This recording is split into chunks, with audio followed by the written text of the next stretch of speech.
Hello, everybody. Welcome back to Spiritual Growth Journeys. Nice to see you here today. I'm super overjoyed and excited because we have some really cool information to bring you. And what I'm going to tell you right now is you may want to stop or pause the video and go get a notepad and a pen because I'm going to be teaching you, or shall we say, we are going to be teaching you here because I have one of my BFFs here today. We're going to be teaching you a lot of important stuff about the supernatural that you all really need to know. But the first thing I want to do is share with you all my new billboard on my shirt here. I got 2 shirts with this name. Yeshua. Whoop, where did I go? I went off the camera. Yeshua, the way, the truth, and the life. John 14:6. So I made a decision that I was going to help all of the brainwashed Christians out there who have been mind controlled to pray to Lucifer every day of their life. Because any of you who follow me or have read my book, Walking with Yeshua and Mary Magdalene, you know that his name is not Jesus. Jesus is the same gematria as Lucifer. They created that name in the 1800s. They created the name Jesus. Up until then, his name was either Greek Iesus, which means son of Zeus, which is pretty darn correct, seeing that he is the descendant of Zeus on his father's side. And then his Hebrew name was Yeshua with a Y. And to this day, there is no letter J in the Aramaic or the Hebrew language, which was spoke back then. So I decided I am going to educate all of the brainwashed Christians by wearing a bunch of T-shirts around that say Yeshua on them. So maybe if they see that name over and over again, eventually they'll figure out that that's who they need to be praying to or whatever, or talking to, instead of Jesus, which is the gematria, however you pronounce it, of Lucifer. And you can go to Gematrix, which is GEMATRIX.org. And you can put in the name Jesus and then put in the name Lucifer, write the numbers down, and watch your mouth drop all the way to the ground. Your jaw will drop, trust me.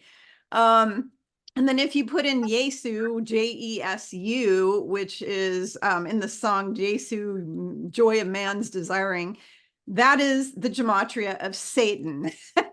So you put in Satan and put in Jesu, Jesu. It's the same.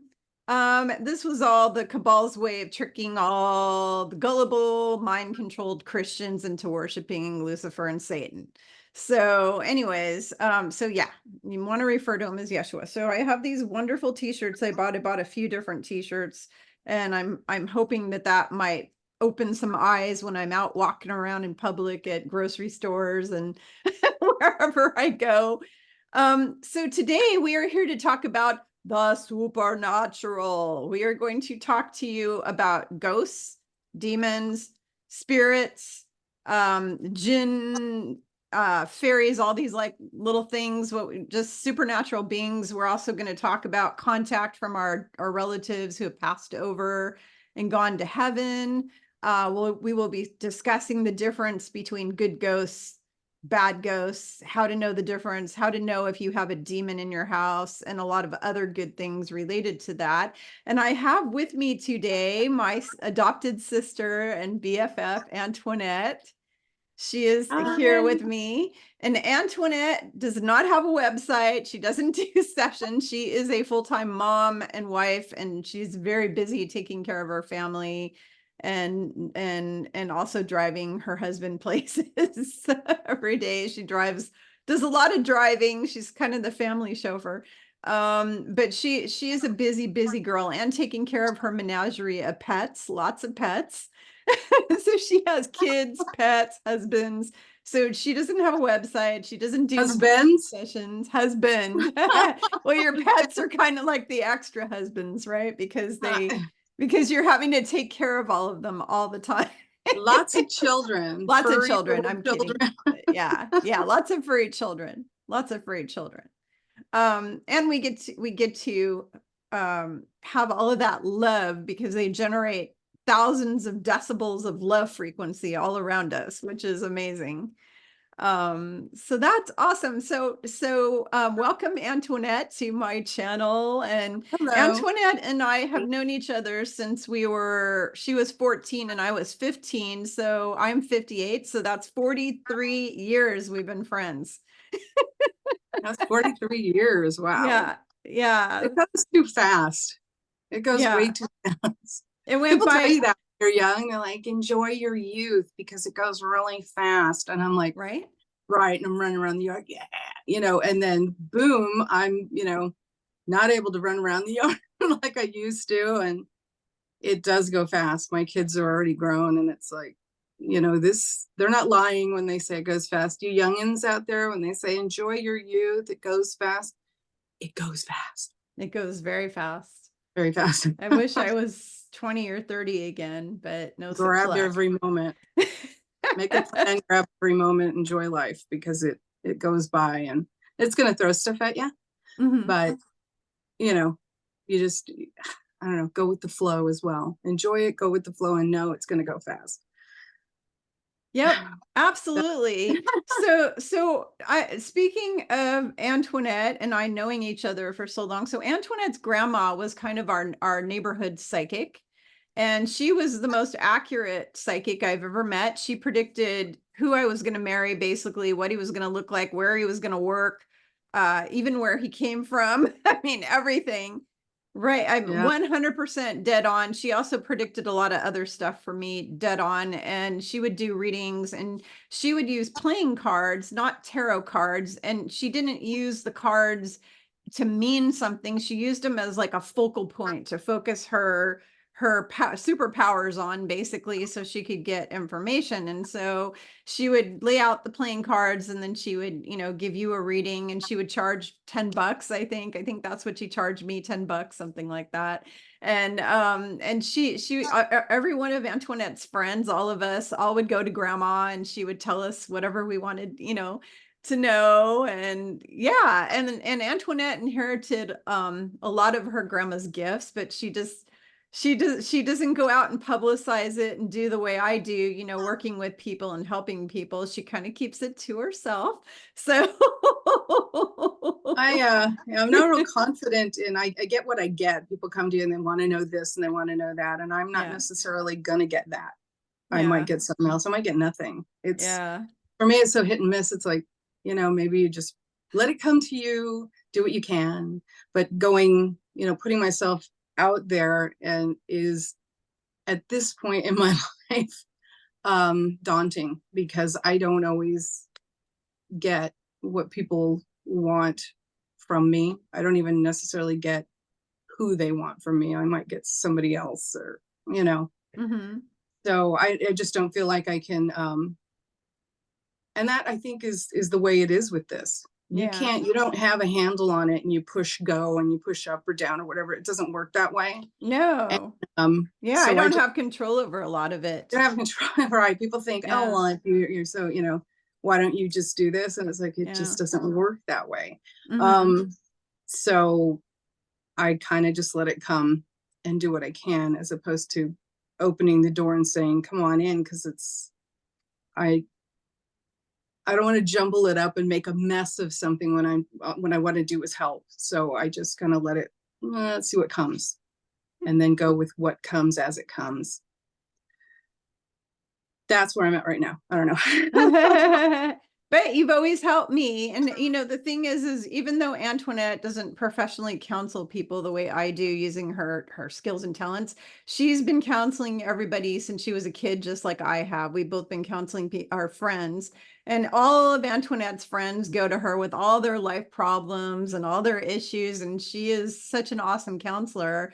And she always has such wise, I mean, I don't know what I would do without Antoinette and my other BFF Sarah. I don't know what I would do without them, because they are my friends, my sisters, and my mentor. Whenever I need help, that's who I go to, because they always have the appropriate answer. And Antoinette is probably one of the smartest. Her and Sarah are actually the two smartest ladies I know on the face of the earth. So I need to put any rouge on this morning. Yeah. Just listening to you. Oh, and by the way, today is Antoinette's birthday. So happy birthday, dear. And Thank yeah, you. and what an exciting way to spend your birthday with you doing this wonderful video on a subject that you and I love to talk about. We could talk about this stuff for hours and hours, and we do. And I We think talk we have about this for over the years, hours and hours. We've shared a few incidences I know, and yeah. yeah, very fun way to start my birthday, talking with Yep. you about some of these memories and Yep. seeing if it's helpful. Yeah, so today we are going to share our stories, but I'm also going to be teaching you all how to discern different things, how to know what is what, and explaining the differences between entities. Because I have been seeing these entities since I was a baby, and I can tell you the difference. And my first encounter with the dark entity was when I was like all of 5 or 6 years old. That was a scary. I'll talk about that later. It was very scary, and I actually had nightmares about that for years and years later. It actually traumatized me so bad that it took me up until my adult years and then some to clear it because it was so traumatic for me. So I will be sharing that. But the first thing we're going to talk about, we're going to dive into this juicy material today. So make sure you have your paper and pen ready.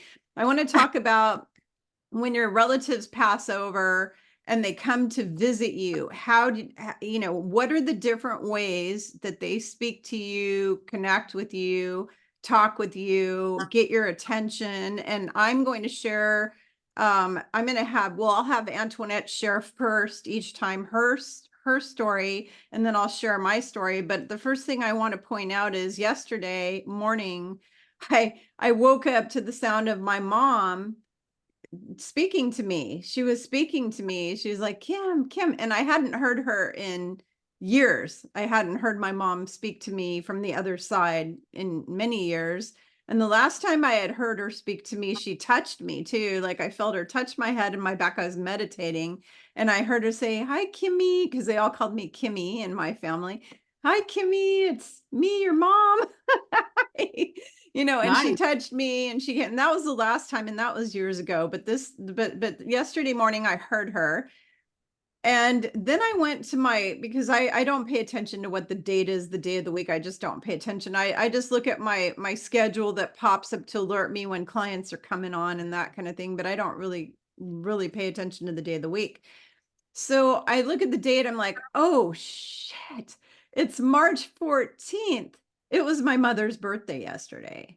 And so Antoinette and I had a discussion about this, about how the dead, the family members who have crossed over, the ones who are on the other side, because we have a veil and we have many layers of dimensions between we're in the third dimension and the third density, but the third dimension, which is a location, heaven is in seventh dimension. So there's 4 dimensions between 3 and 7. And so they have to get through all these layers of confusion and blockages to get our attention. And it takes them a lot of their energy and power to do that. So when they're getting your attention or they're manifesting, it's taking a lot of their life force energy to do that for you, to try to get your attention. And so there are specific times where the veil is weaker and the layers are weaker and they're able to get through. 3 o'clock in the morning is a big time for that. Midnight, big time for that. That's why they call it the witching hour. It's when a lot of the spirits, have power. They're a little more powerful at 12 and 3. Those are the 2 times. And so a lot of times they will show themselves, manifest themselves at those, those kind of hours. And the thing is that my mom, so she came through and I heard her, and I want to tell you all the story of Antoinette and I. We've been friends since we were kids, but there was a point where I moved away, and how old was I? I was in my 20s. I was in my 20s and I moved away, and this was long before cell phones. There was no cell phones. There was no internet back then. Internet didn't exist. So you couldn't find people. So if you didn't have somebody's phone number and address, And if they weren't listed in the yellow pages. if they weren't listed in the yellow pages, you couldn't find them. You couldn't find them. Okay. So somebody could disappear really easy back then. If they wanted to go disappear, they could. They could go Mhm. off grid, disappear, nobody'd ever find them. Nowadays, we live in a surveillance society, Big Brother 1984 Orwellian kind of a thing. So they know everything going on about us 24/7. So it's kind of hard and you can find people easily. But what happened is 10 years went by. Antoinette and I both had moved. And each time we moved, we were both unlisted. We always had unlisted numbers. So we couldn't find each other for about, I want to say it was, we lost track for what, like 5 years, 6 years, 7 years. I don't know. It was a while. Well, it was, wait a It second. was Let a me think about while. it. No, it was Because maybe it was after 10.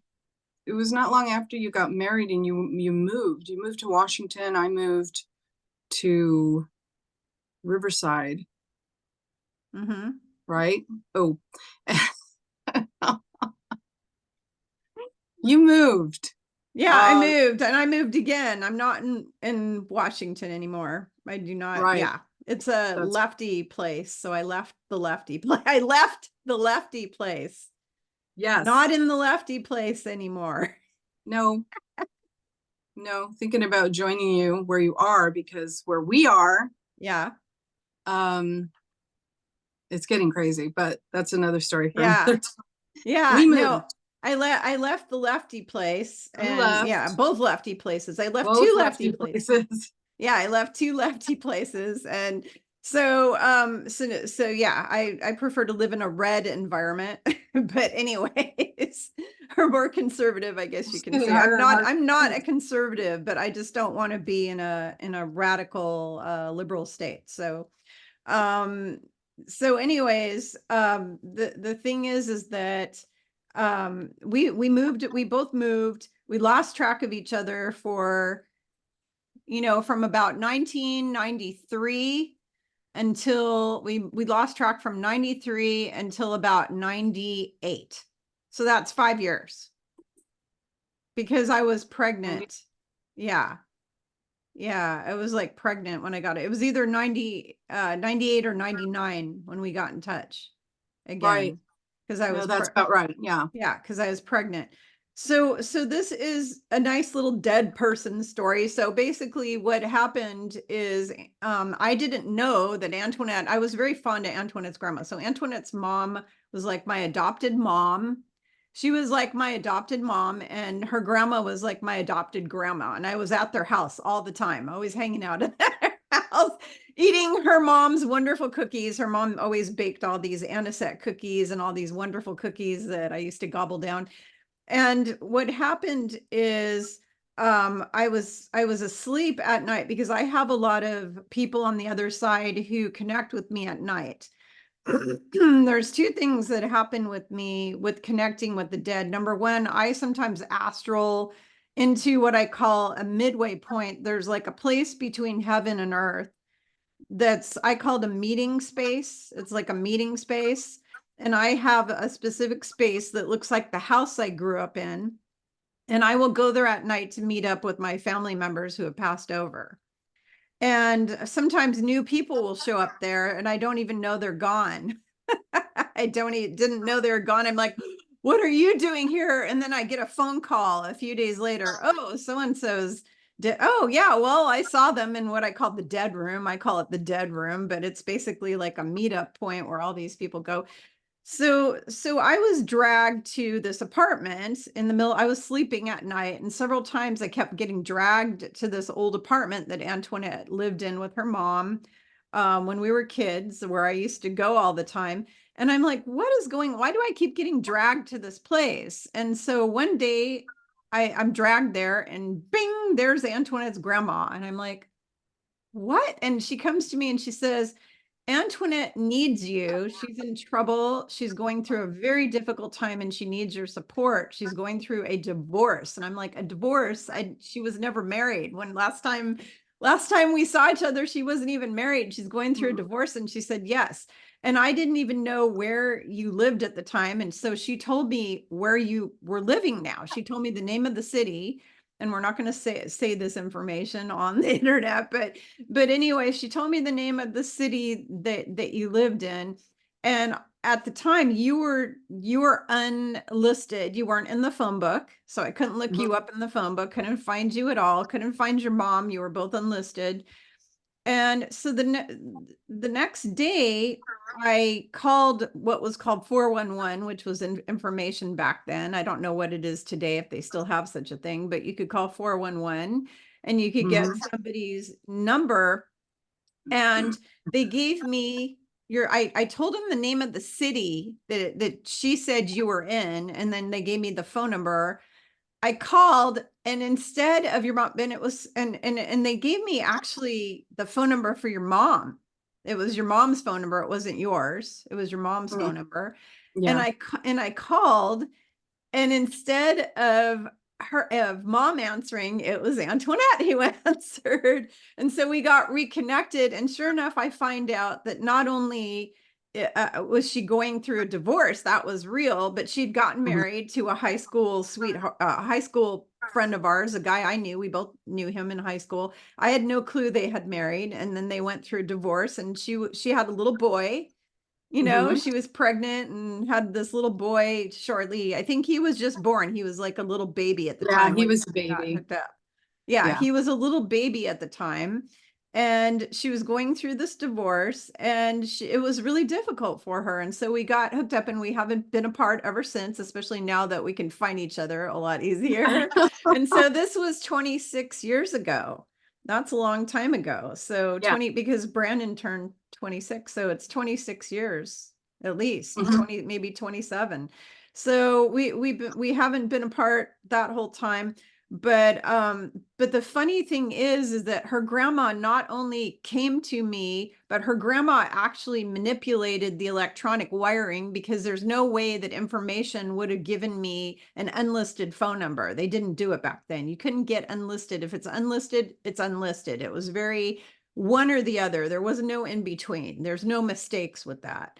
Yeah. And so we know that her grandma manipulated the electronics to make sure that I found her. The other thing about it is the day that her grandma contacted me happened to be her grandma's birthday. And then Yep. yesterday, my mom contacted me on her birthday. So we have come to the conclusion, this is a theory we have, that our loved ones have some sort of extra juice or power on their birthday. When it's their day of birth on Earth, they are given some sort of like go pass or something up in heaven to contact their loved ones. I also think it's linked to the day that they cross over, because I've Yes. also been contacted on those days by a mutual friend of ours. It's either the birthday or Yeah. the day he crossed over. Yeah. And yeah, I don't know what that's all about, but that seems to be a reoccurring thing. Yeah. And I don't know if it's just because they know that it's their birthday, and they figure that they'll get your attention better because it's that day that you haven't that's familiar to you. I mean, it might just be because those dates, and they're trying to give you like a sign that it's them, and it's not somebody else. So it could be a trickster, what we call a Maybe. trickster spirit. Mm.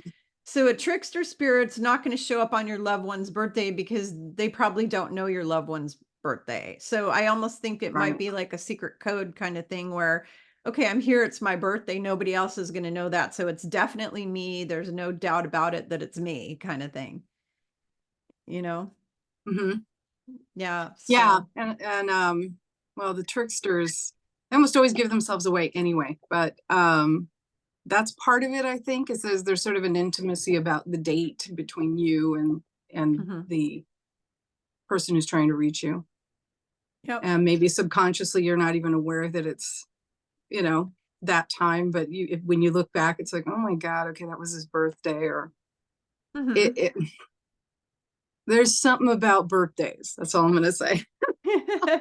There's something about it. And Something about yeah, birthday. so yesterday, so that means my brother, who was taken out by the bad guys, let's just say a short guy with a nose that might be the son of Mother Teresa, took out my brother. The hospital protocol for the CO thing, Um, that thing. I'm not going to say it because I don't want my channel shut down. But yeah, they took him out with they gave him a heart attack with their lovely hospital protocol. They murdered him, basically. Euthanasia'd him, whatever you want to call it. So I'm guessing that on the 18th of March, which is his birthday, that I'll probably be able to have a chat with him. Possibly. Yeah. So I'm looking forward to that. Because I miss my family. They're all, they're all gone. Everybody's gone. I mean, I think well, you're not in the same boat as I am because you still have your dad. You have some half brother, sisters and siblings. You've got a lot of cousins, all that, but I've got nobody. It's my husband and my kids. That's it. Everybody else, because all the rest of my family, cousins or whoever, I haven't spoke to them in years. They have no interest in whether I'm alive Yeah, or dead. you sometimes just drift, you know. Yeah. Yeah. People don't always relate to you. I don't know. Yeah. I have family members and friends that love me, but they would not relate to this conversation we're having No, right now. they would not relate to it at all. My Okay. family wouldn't. They wouldn't. We don't have to talk about it. Let's talk sports. But they Yeah, just exactly. Exactly. Yeah, when I am around family like that, I have to talk about kind of sublime things like how's the weather and that kind of thing. So read any good books lately? How about that movie? yeah, What about the exactly. Oscars? Woo, Killian. Yeah, Yeah, exactly. yeah. Yeah, that's the kind of talks, very That's superficial kind of okay. talks that we have with No, but those it's people. okay. Yeah. It's what interests people, and there's fun in different interests. It's Mhm. just there's certain things that people don't relate to, or they understand, and it's like don't agree with you, but Yep. okay, you Yep. know, that's how you So feel about it. So let's talk about signs that our loved ones give us when they're communicating. So a few of the things that I've had is when one of my grandmas passed over, she was doinking my hair all the time. She was like pulling a piece of my hair to let me know she was there. Usually when I was washing dishes for some reason, she'd be pulling my hair. She liked to do it. Water's very healing and soothing, and I'm usually my mind goes to kind of a peaceful place when I'm using water for some reason. It makes me very peaceful and calm. And so that's usually when I'm more open to getting spoken to by Well, it's different beings. also, I'm sorry, I don't mean Oh, to go interrupt. It's ahead. Go also ahead. because I do the same thing when I'm washing dishes, Yeah. and it may be the water. Hadn't thought Uh-huh. about that, but you zone out. Yeah, you You get zone to a out. point where you let your mind go and you start Yes. thinking and you zone out, and pretty soon you start getting images or what seem to be waking dreams. I think they refer to them, and your mind goes to a place and you see something, and then it's like, what the hell was that? But you get Yeah. there's a confirmation in it too. So I Yep. don't know. I think and when you do things like washing dishes where you don't really have to think too doggone much about what you're doing, your mind is able to sort of get into that space where you're open. Yes, And I think that's exactly. What we call yeah. mindfulness, really. You're in the present moment. You're right here now in the present moment. You're not like worrying about the future or lamenting about the past. You're just kind of zoning out. So you're really very present at that point. Yeah. So, On the lawn, mhm. you know. Yeah, any of that kind of stuff. So Antoinette, you have some symbolic, okay, so there's different ways that these people get a hold of us when they want our attention. Your mother who passed over, she's gotten a hold of you in some interesting ways. Do you want to please share with everybody some of the signs you've seen that that that's your mom trying to get your attention? Yeah. Well, not long after she passed, we would hear her computer clicking in her room, which we had just sort of shut the door on. I couldn't deal with her space right away. And we'd hear clicking in there, and I'd open the door and her computer the light would be on, and screens would be open that shouldn't be open. So I'm Mm-hmm. like, I know there's no cat in there. So there were those things, walking in the hallway. Mm-hmm. Um, mainly with dragonflies. Dragonflies all over the place. We'd be in a certain city where dragonflies are few and far between, Mm-hmm. and they'd be there. Um, Hummingbirds, Mm-hmm. uh, the kind of thing where they fly up to the window of your car and they're looking right Mm-hmm. at you, and they Mm-hmm. do this, and I'm like, hello, mom. And they dance around and take off, and they'll take off and they're just gone. They're Mm-hmm. fast. They're fast. my eyes aren't perfect, but it seems like they just sort of disappear. And so with my mom, it's a lot of more symbolic stuff like dragonflies and hummingbirds.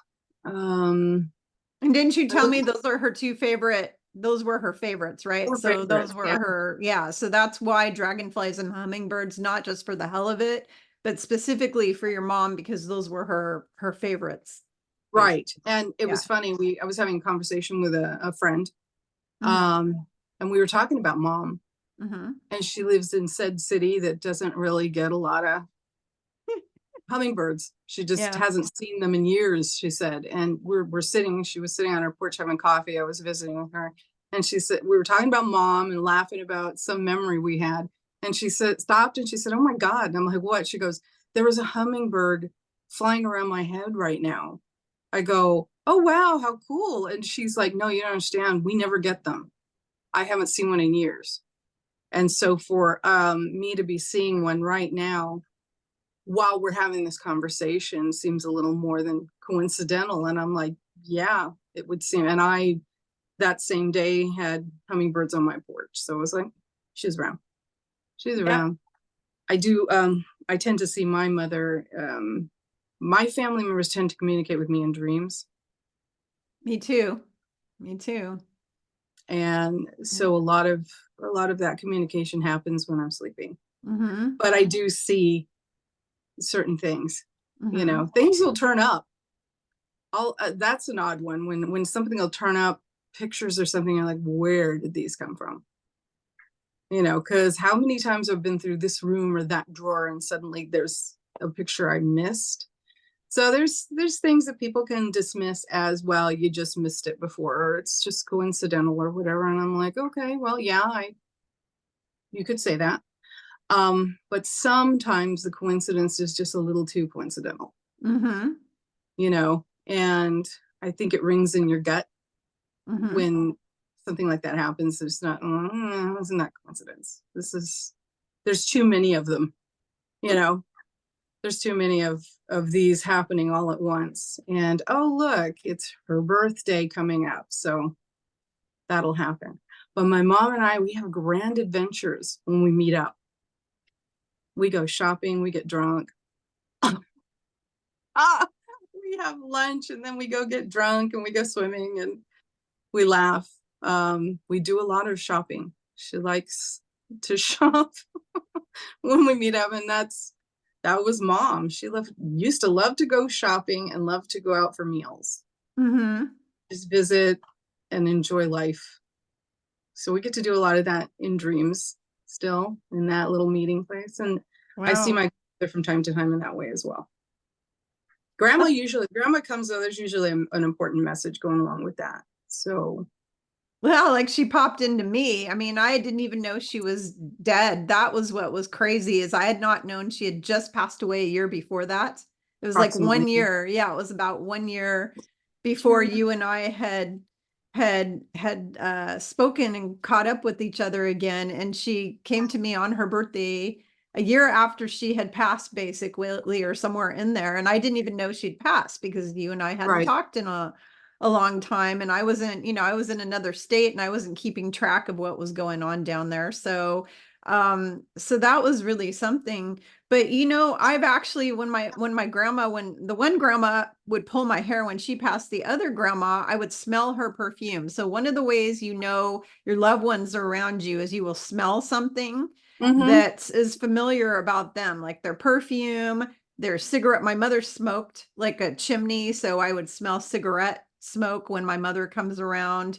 My Mm-hmm. father would burn things all the time and burn toast, Oh, explode eggs all over the ceiling. He'd, overboil the eggs until they blew up like a missile oh my onto the God. ceiling. Yeah, they actually did it. They actually exploded and there was egg all over the ceiling. I mean, he would do stuff like that Oh because no. he would put stuff on and then he'd go away and do something Forget about it. else.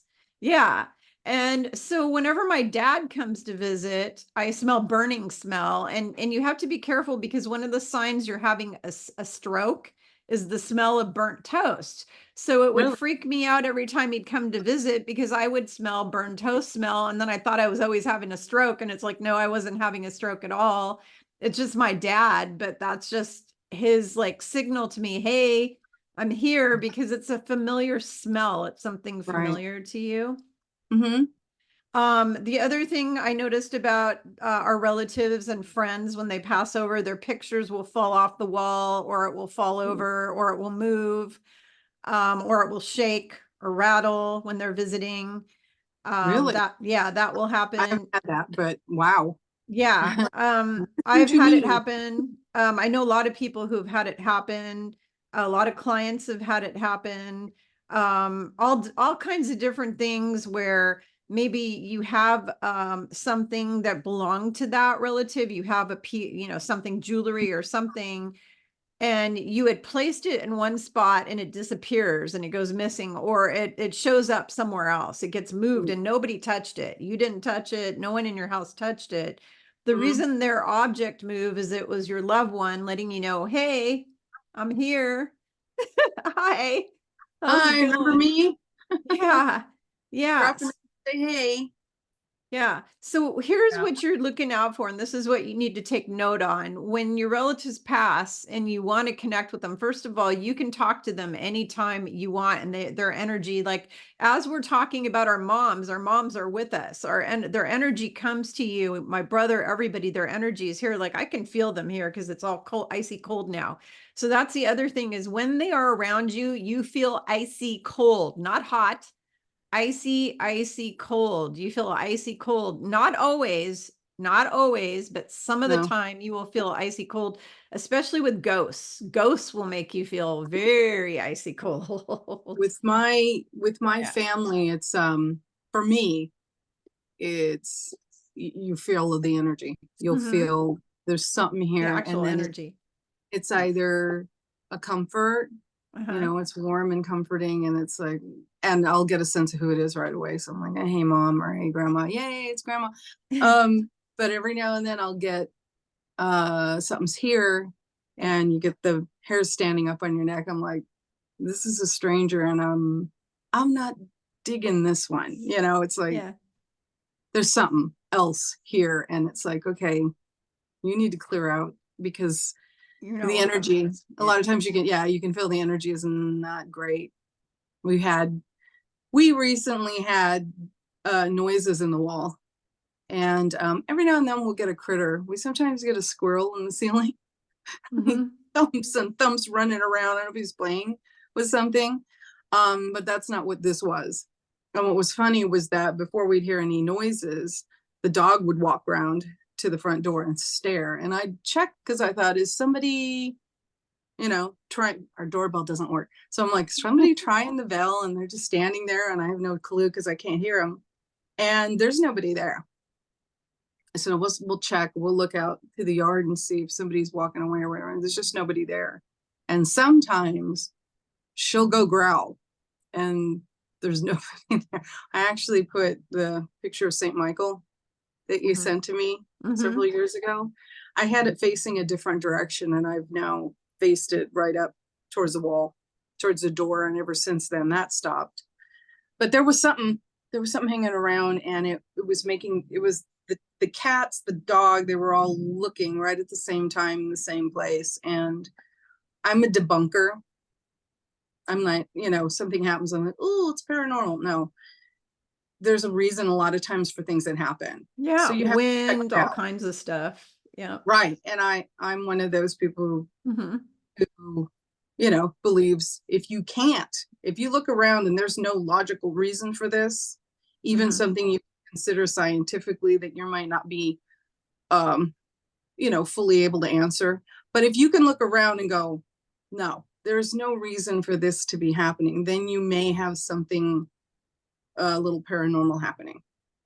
So we tend to check everything out before we go, ooh, there's something going on. But when there's no one around and all the pets are reacting like there's someone around, then chances are pretty good there's someone around. Whoever that someone was is not hanging around anymore. So I don't know. I didn't get here or there as far as the energy. Hmm. but it was bugging the animals. I'm like, you need to leave because you're bugging the animals and I don't know who you are. And I'm just kind of leave my space, please. So it's just another reason why I don't open the door and say, come one, come all, let me, see if I can help you, because when you do that, you get everything. And not everything should be welcome, in your life, or, is going to be a good experience.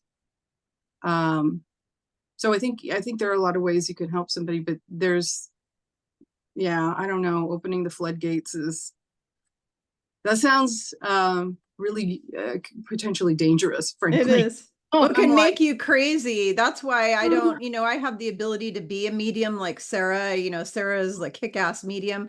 yeah, I she is. have that ability too, but I purposely keep it blocked, because here's what you people who are listening all need to understand about psychic mediumship. Once you fully blow open your third eye and you can see everything, you can see everything. Like right now, there's 95% of stuff around us that we can't see. So there are demons around you. There are dragons, there are fairies, there are gnomes and elves and Bigfoots and all kinds of things around you, jinn, and they're all over the place. I mean, they're just flooding the place everywhere. And if you could see those, you would go nuts. So Yeah. people who cannot handle that or aren't ready for it will be blocked. They're not going to be able to see, because once you can see dead people, you're going to see them everywhere. So like every building you go into, you're going to see dead people. Every city, every place, every old castle, every old hotel. Hotels are like some of the most haunted places in the world because of all the suicides and drug overdoses and murders that go on in Even hotels. Yeah. even new places. We Yeah. were talking earlier about Yeah. there's a new hotel in a certain city. I won't name it. It's very much, I get it's they built it a year or two ago, and it reeks of the energy that there's another hotel in a certain city we won't get into, but it is a horrible reputation Mm-hmm. for negative energy. Mm-hmm. And I don't know what it is about that new hotel, but I drive by it every day and I look at it and I'm like, no way in hell I would ever spend a night there. And it's brand new. So I don't know if there was something there before. I mean, what was there before was probably buildings, stores, warehouses, something like that. But I don't know. I don't know what it is about that joint. I don't like it. No, Well, you thank you. No, won't get thank me you. there. You won't Mm-mm. get me there. If you visit, I'll tell you which one to avoid. It's not bueno. Yeah, it's not good. But here's the Mm. thing. So when you want to talk to your family who's passed over, speak to them out loud. Ask them to touch you on your head or shoulder to let you know they're there. So you don't get too, because if they just appear in front of you, you may have a heart attack. You don't want them to do that. So what you do is you ask them to just let you know very gently that they're there. And you may hear them whisper in your ear.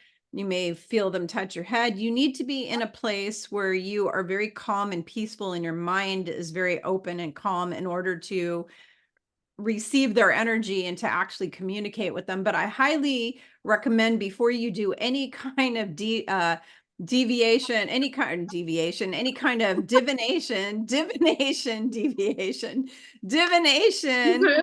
you need to ground center and protect yourself. Ground yourself to the earth, center yourself through your breath, and ask Archangel Michael, God, Mother, Father, God, and your angels to come in and place protection around you, so that you don't have entities popping in and disguising themselves as your family members.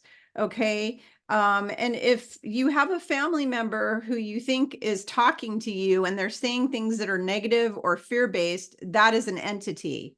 Okay, because your family members are going to speak in a very loving manner to you, and they're going to say, I love, like my mom, when she pops in, she's saying things like, I love you.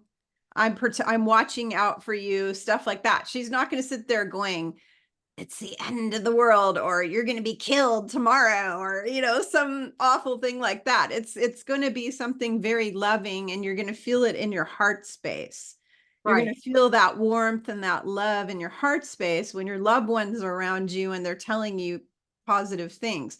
If you have an entity of any kind, any entity, I don't care if it's an extraterrestrial, an ascended master, Yeshua, whoever comes in, and they're saying something to you that's negative or fear-based, that is a dark entity, a false entity, run like hell. Tell it, get out of here. I do Tell it not to get the hell out consent. of your Get out of here face. now. Tell it to F off.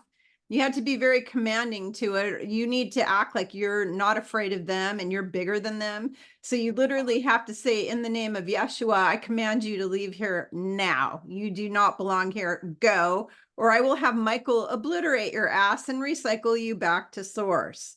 So you give it a chance. And if it doesn't leave, then you call in Archangel Michael and you ask him to take out the trash, and he will do it. Mhm. Yeah, I cuss like a pirate when I end up in a situation like that, because it's like, you better get the out of my space, get out Yeah. and stay out, or yeah, Mhm. in Yeshua's name, get out. You're not welcome in this space. Stay out of my space. You come around again, you're toaster strudel. Mhm. I don't know. I used to let it scare me. I used to get, when I was younger, it was scary. It I was was like, what scary to the hell me is too. this? What the hell is this? And I've had run-ins with shadow people. I had a Mhm. particular run-in with a shadow person that was nasty. So you tend to put walls. So That let's one talk about shadow people. So I want to talk about all the different subjects here. I wanted to cover every subject here and then share examples. So we talked about your family that's passed over. I think we already spoke enough about that, that they're going to try to communicate with you in different ways, like they're picture moving or right. touching you or flicking you or pulling your hair or smelling their perfume or something If like I that. may, Yeah. in dreams, where my experience is, if when Hmm. it's a visitation, there's a difference between a great dream. Yeah. Okay. But when it's a visitation, 9 times out of 10, you communicate telepathically. Yes. Mouths don't move. You're not talking. You're not Yeah. talking, or you may be laughing together, but the joke's between you. And half the time, I don't remember what the joke was. It's a feeling, and you start laughing because the communication It's all is, telepathic. yeah, Yeah. whether you're hearing them Thank or not. you. It's sometimes you laugh or whatever, and it's not what they said, it's they're communicating that joy, you know. So in dreams, if you're seeing a loved one and they're scary, they're not your loved one. There's some ass hat wearing that appearance because they're working you. And a lot of times what negative energies, what demons, what the devil wants is to make mankind despair. Hmm. And if they can take on the look of somebody you love and ruin your image of them because what's coming through is not them, it's something dark, something that's laughing at you, something that's trying to screw with your head or hurt your heart, then you need to know that that's what you're dealing with. And you can also in your dream tell it to get the hell out. Yeah. Yeah, and know that that's the intention, is to screw up your memories, to screw up that Yeah. connection, and It's to make you malevolent. afraid. It's Yeah. to make you afraid in the future of that connection. So when you do dream a loved one or you do experience them around you, you might even see them, because some people will see full body apparition. I don't see that often, but you'll see some people, they're right there, and don't be freaked out. And don't let negative energies or demons or the dark side make you afraid when your loved ones do come through to comfort you, because they will come through, and they'll come through in a way that isn't frightening for you. Hmm. They'll come through in very loving ways. Sometimes it's just a feeling. You'll think of them and you'll get this warm feeling, and that's them. Yeah, But exactly. they're not necessarily going to move the bookshelf or do anything crazy. So a lot of times it's just you You can just feel think them. of them for no reason at all. I've had that happen. I had it happen recently where I thought of an aunt that had passed away, and I hadn't thought about her in years and years and years. And all of a sudden I was thinking about this aunt, and I just felt this warm, I felt like I was being hugged, like Mhm, energetically hugged. mhm. So Hearts sometimes just like that's, that. yeah, that's how they definitely come to you. And I agree with the thing of, you could see them as a full body apparition, but I think that they prefer not to do that because they don't want to scare you. They don't want to scare you. My grandmother Yeah. communicated that to me when she was alive.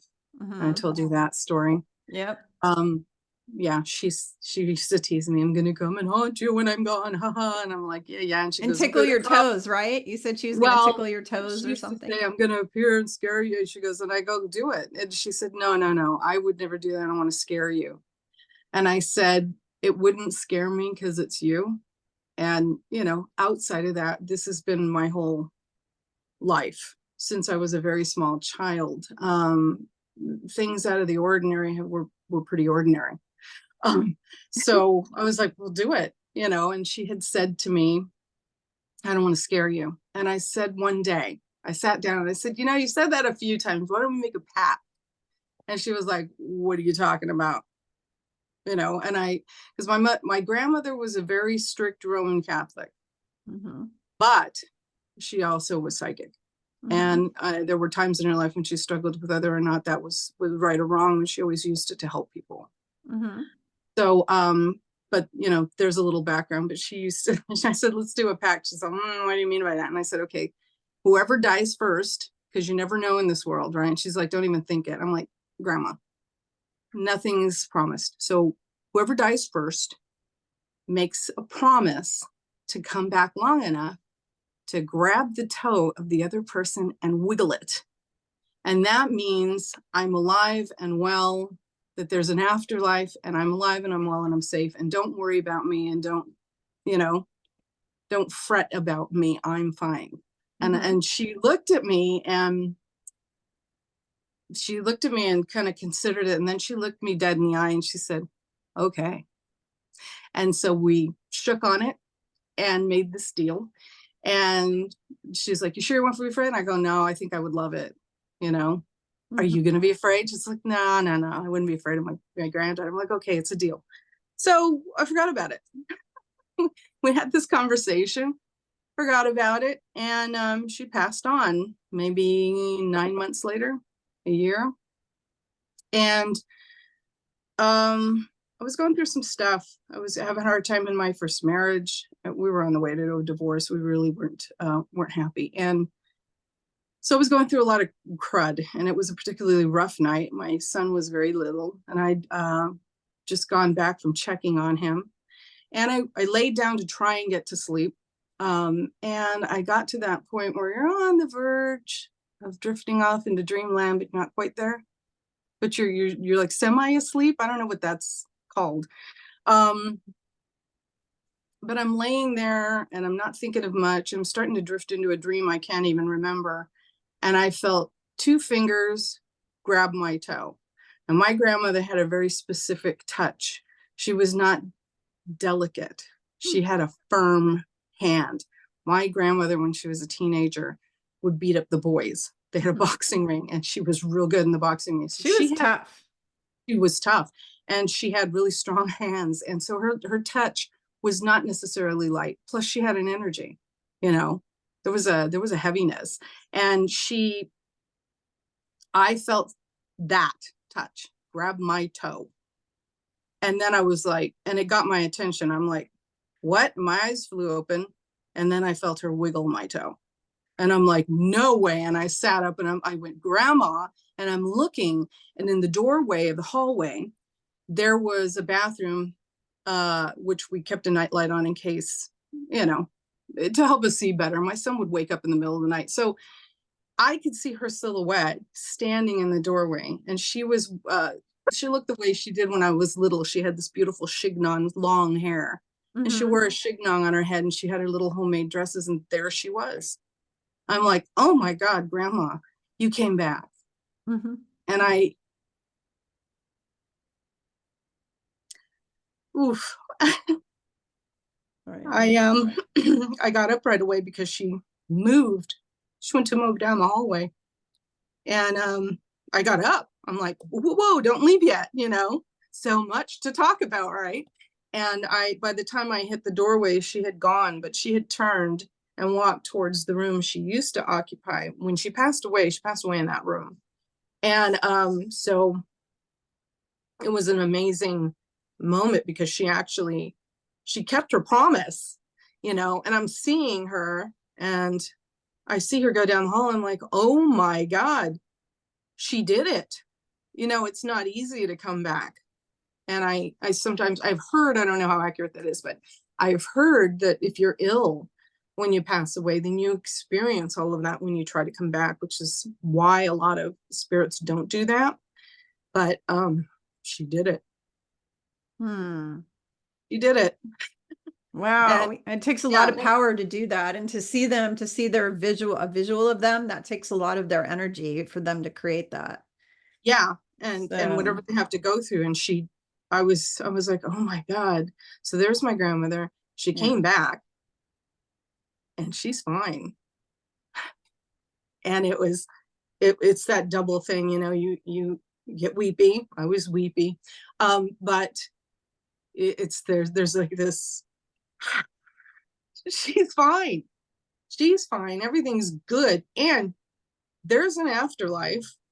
And in that afterlife, she's out of that pain. She's young again. She's just as strong as before. And it was a phenomenal experience because it was just it was an affirmation of the things I always believed anyway. But, to see her again too, was like, oh my God. Well, Yes, but she did it. that's so awesome. It was so awesome. You and I have talked about your mom coming to me since she passed over. She's come because she was kind of my adopted mom. So she's come to visit me a couple times, and she looks like she was 30 years old, and she's wearing really beautiful fashion with this gorgeous hat and looks Yes. like she's 30, and she always has a message for Antoinette. She has a message, tell her I'm having fun over here and I'm doing good. And I've had a lot of people who have passed over who have come to me with messages for their loved ones. Hmm. These are people connected to me. They're not strangers. So don't call me up and ask me to talk to your family members, because it won't work. The only dead people who come to me are the ones that are connected to me. So family, Right. friends, stuff like that. But Antoinette's mom's come to me a couple times with messages. I gave a message to my friend Sarah a couple times from somebody. I've had a lot of this kind of Mhm. thing happen, but it And takes what's a lot.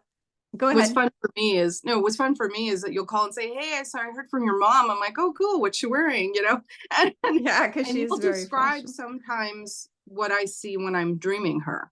Yeah. Because it's funny, you'll say, oh, she was wearing this or that. And I'm like, that's what she was wearing last time I saw her. Oh, yep, that's something she would like. Those are the Hmm. colors or styles she would like. So very interesting when they visit. Yeah, And absolutely. It's and interesting. It also makes you cry though, because every time I get these visits from these people, it makes me emotional for a good day or two. It takes me a while to get over it. So yeah, because it brings up all that trauma and grief again, of losing them. So it's just, yeah, but yeah. at the same time, it's like it's something good to carry. You know what I Hmm. mean? It's like, and a lot of times when things are rough, something's not right, I get comfort. They'll come Yeah. and it's like they're saying, Yeah. this will pass. Yeah. Or had my grandmother actually come and express to me that something extremely negative was coming, but not to worry, she was going to handle it, and she wanted me to leave the room. And I got up to leave the room because grandma said, go, I'm going. Mhm. But I caught a bit of what was happening once I left the room, and it was like, it was bad. But she let me know that she would be handling it. So I'm like, okay, I'll not worry about it. And some things happened, but it was almost, there was this bubble. It could only reach so far, and I knew that was what was coming, and that's what she intervened in. So thank God. I'm like, thank you, Grandma. You always come and help me. So very strong, beautiful, wonderful woman, and thank God she's mine. She's my grandma. Yeah. And yours. That's it. Yeah, And she's my yours. adopted grandma too. And yeah, it's so interesting because my grandma and I visited her kind of in that halfway point. And when she was on Earth, she wasn't driving a car. My grandpa was old fashioned. He wouldn't let her drive. So because you have to Oh, realize they were born in the turn of the century. Okay. They were right. born like 1911, 1910, 19, somewhere in there, 19 9, 10, 11, somewhere in there, they were born a long time ago. He would not let her drive. She never learned how to drive. They didn't have driver's ed in school when she was going to school. So I think she always wanted to drive. So when I met with her in that in-between spot, we were in a car and she was driving the car and we were singing "Sunshine on My Shoulder Makes Me Happy." Oh, And now, ever since then, when she comes to visit me, I'll be just standing there doing nothing and I can hear the singing loudly in my head, "Sunshine on My Shoulder Makes Me Happy." And I know that she's kind of around me because of that. it's your jam. Mm-hmm. Yeah. Yeah. It's like our Yeah. song or something. So we were Mhm. like singing it together, when we met up on the other side. And then my brother, after he passed, he had to go to, because of the way that they killed him and everything, basically, he had to go to what they call heavenly hospital. A lot of your loved ones, when they pass over, if they're murdered, if they die before it's their time, if they're not expecting their death. So it's different if you have cancer and you're told you have 2 weeks to live, that's a different thing. Or you're really, really old and you've lived a great life and you're ready to just go whenever. Yeah. That's No, a different thing.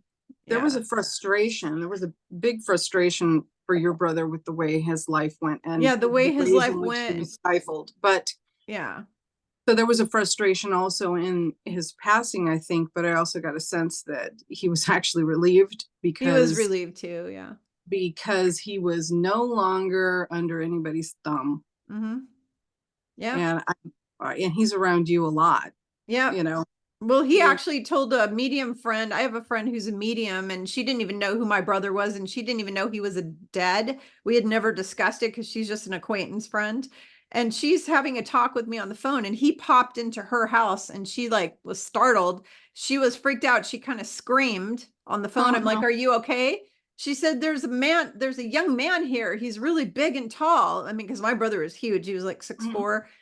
And she's like, "He's really tall." And then she's like, "Oh, he's with an elderly gentleman.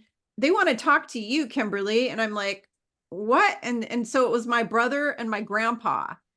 And they popped in and they told my friend, first of all, he told me he's really proud of all the work I'm doing. And he had no idea that this is what I was doing on Earth. He had no idea about the work I was doing. And that he's Mhm. so intrigued with what I'm doing. Every time I do a session, he's here with me watching because he said he's learning from me. Oh, cool. He's like learning because he didn't know I did this and he's learning. He's getting spiritual teaching basically. Mhm. I'm his spiritual teacher, but he pops in when I'm doing sessions or if I'm teaching a class or I'm doing a video like this right now and Mhm. he's listening and he's learning.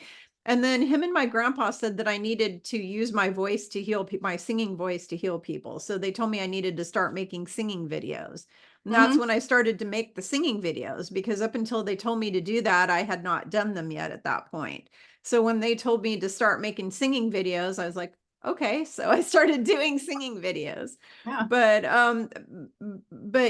for all of you who are missing your loved ones, just know that they're in a good place. And if you want to talk to them anytime, all you have to do is call them in. Call them in. Mhm. They can hear everything you say when you call them in. They cannot read your thoughts unless you're talking telepathically. Reading someone's mind and speaking telepathically are two different things. It uses two different parts of the brain. If somebody's scanning your memories and your thoughts, they're breaking your free will, and that goes against the law of one, and they're not allowed to do that. Mhm. So Yeshua, Mother Mary, all those entities, Kuan Yin, whoever, Saint Germain, they're not going to be able to read your mind. If you want to talk to any being that's on the other side, that's not in our dimension, you need to use your voice and you need to speak to them because they cannot read your mind. Now, when we go to 5D, when we transition, we will be speaking telepathically after that.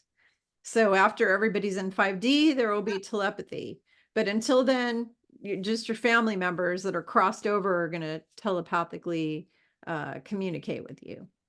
Okay, I want to talk really quick about orbs before we move on to shadow people and have you share your experience. Oh. So orbs will never ever be a demon, and orbs will never ever be an extraterrestrial, with the exception of the Blue Sphere Being Alliance. There are a group of extraterrestrials called the Blue Sphere Beings, and they appear to you as a big sphere of blue light. Okay. those are extraterrestrials. However, the rest of the extraterrestrials will not appear as an orb. Now, what will appear as an orb are people who have already crossed over.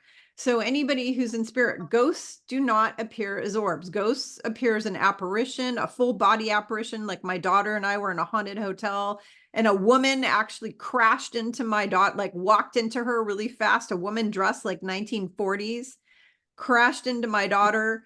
And my daughter said, "Excuse me," and she could see the woman like she could see me, like I was standing, she could see her full body. That was actually a ghost. There was nobody there, and she could see her like, like I can see you.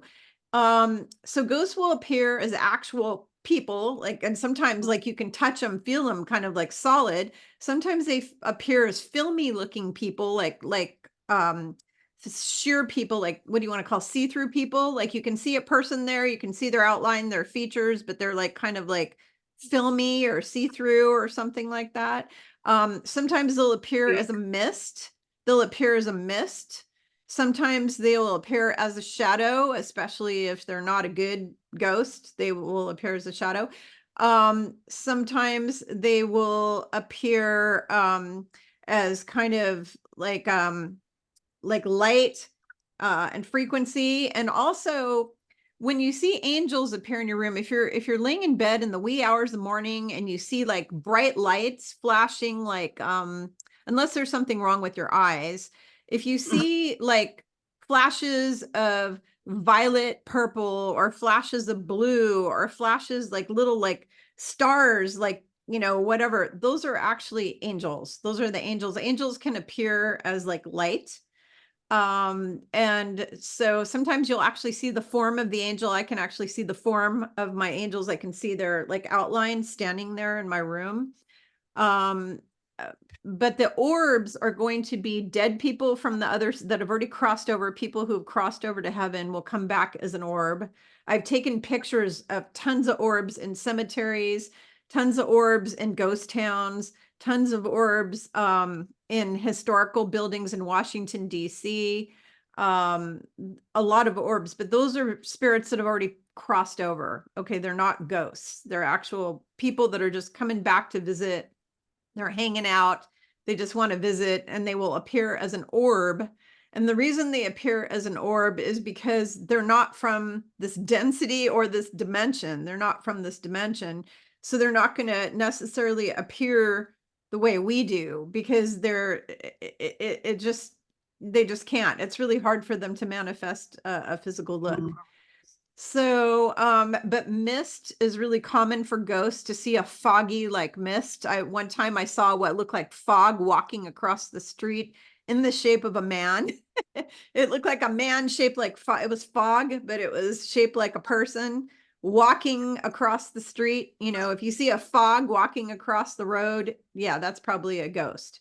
Especially when they're upright, when the fog is upright and it's shaped like a human. That is definitely a ghost. But the orbs can also be, get ready for this, little tiny orbs will be fairies. You can get fairies that are little orbs. I saw a green one in my tree yesterday. I was all excited because there's this little green orb in my tree, and that was a fairy. And so I went over and I'm like, "Hi, fairy." I said hello to it. I'm like, "I see you. Hello." I went over and had a chat with it. So fairies will appear as little tiny orbs of different bright lights. They're very bright. They'll appear as a bright yellow or bright white orb, but really tiny, green, blue.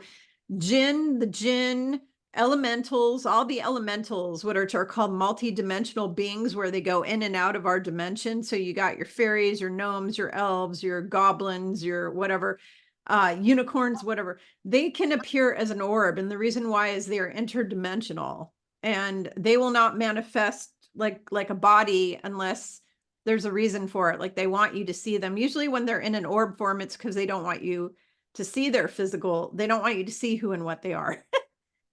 So that's why they're in an orb.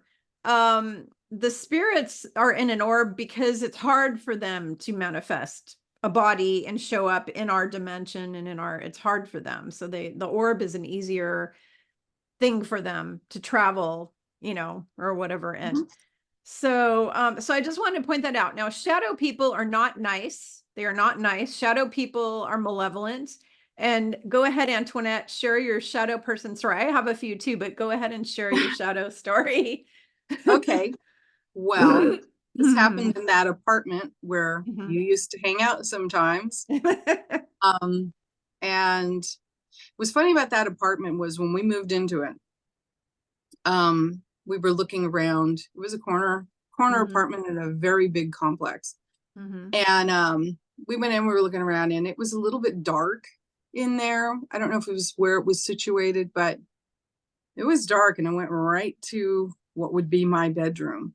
Mhm. And what was odd was that I was looking in the closets or whatever, and I felt like I was being watched. And I don't know why I didn't say anything to my mom. You know, I felt like I was being watched. I knew there was an energy in there, and I was kind of almost okay with it. I don't know Mhm. why. I was okay and I wasn't okay because I got a feeling I was being watched. But I was also a teenage girl who didn't quite know yet, you know, that if you're getting a feeling, it's not always, you know, you're not always dealing with something nice. And what was confusing there was that there was the ghost of a woman who lived in that apartment that friends throughout the time we were there, because we were there for a few years, had would see her. And apparently she looked a lot like my mom, or like she could be part of our family. Mhm. Not tall, dark hair, features were similar to ours. And people thought it was my mom sometimes. People would stay the night and they're like, oh, it was so nice of you to check on me in the middle of the night. I was okay though. And I'm like, I look at my mom, and mom looked at me and she's like, when? And they're like, oh, and you walked around to check on us, make sure our blankets are. I'm like, because I know my mom. She's not going to run around checking everybody's blankets. She just, you know, privacy. But they would see her and think my mother had been checking on them. And I'd look at her, she'd look at me, and she'd like, and I'm like, yeah, I didn't think so. So there was a lot of energy going on in that place anyway.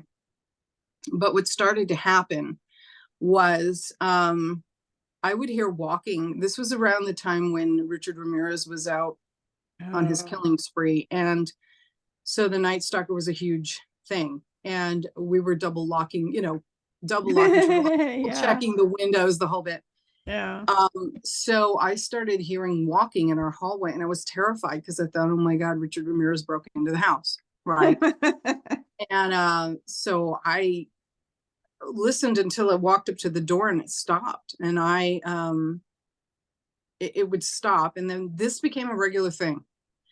Every night, 9:20 p.m., Mhm. walking from the end of the hall all the way up to my bedroom, and it would stop. And I started shutting my door at night to sleep.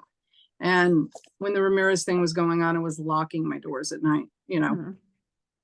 So I first started noticing this kind of thing around that time. And every night it would happen. Jenny was at my house spending the night, and I said, oh, wait till you hear the walking in the hallway. Haha. And she's like, you're not funny, you know. And I'm like, okay. And I'm like, oh, look, it's 9:20. And I'm like, shh, you know, and she heard it and she's like, you, oh my God, oh my God. And she goes, it's your mother. And I opened the door. She's like, there's nobody there. I'm like, mom. And she's like, yeah. And she was in the kitchen. Yeah, what is it? And Jenny freaked, you know, because I'm like, it happens every night.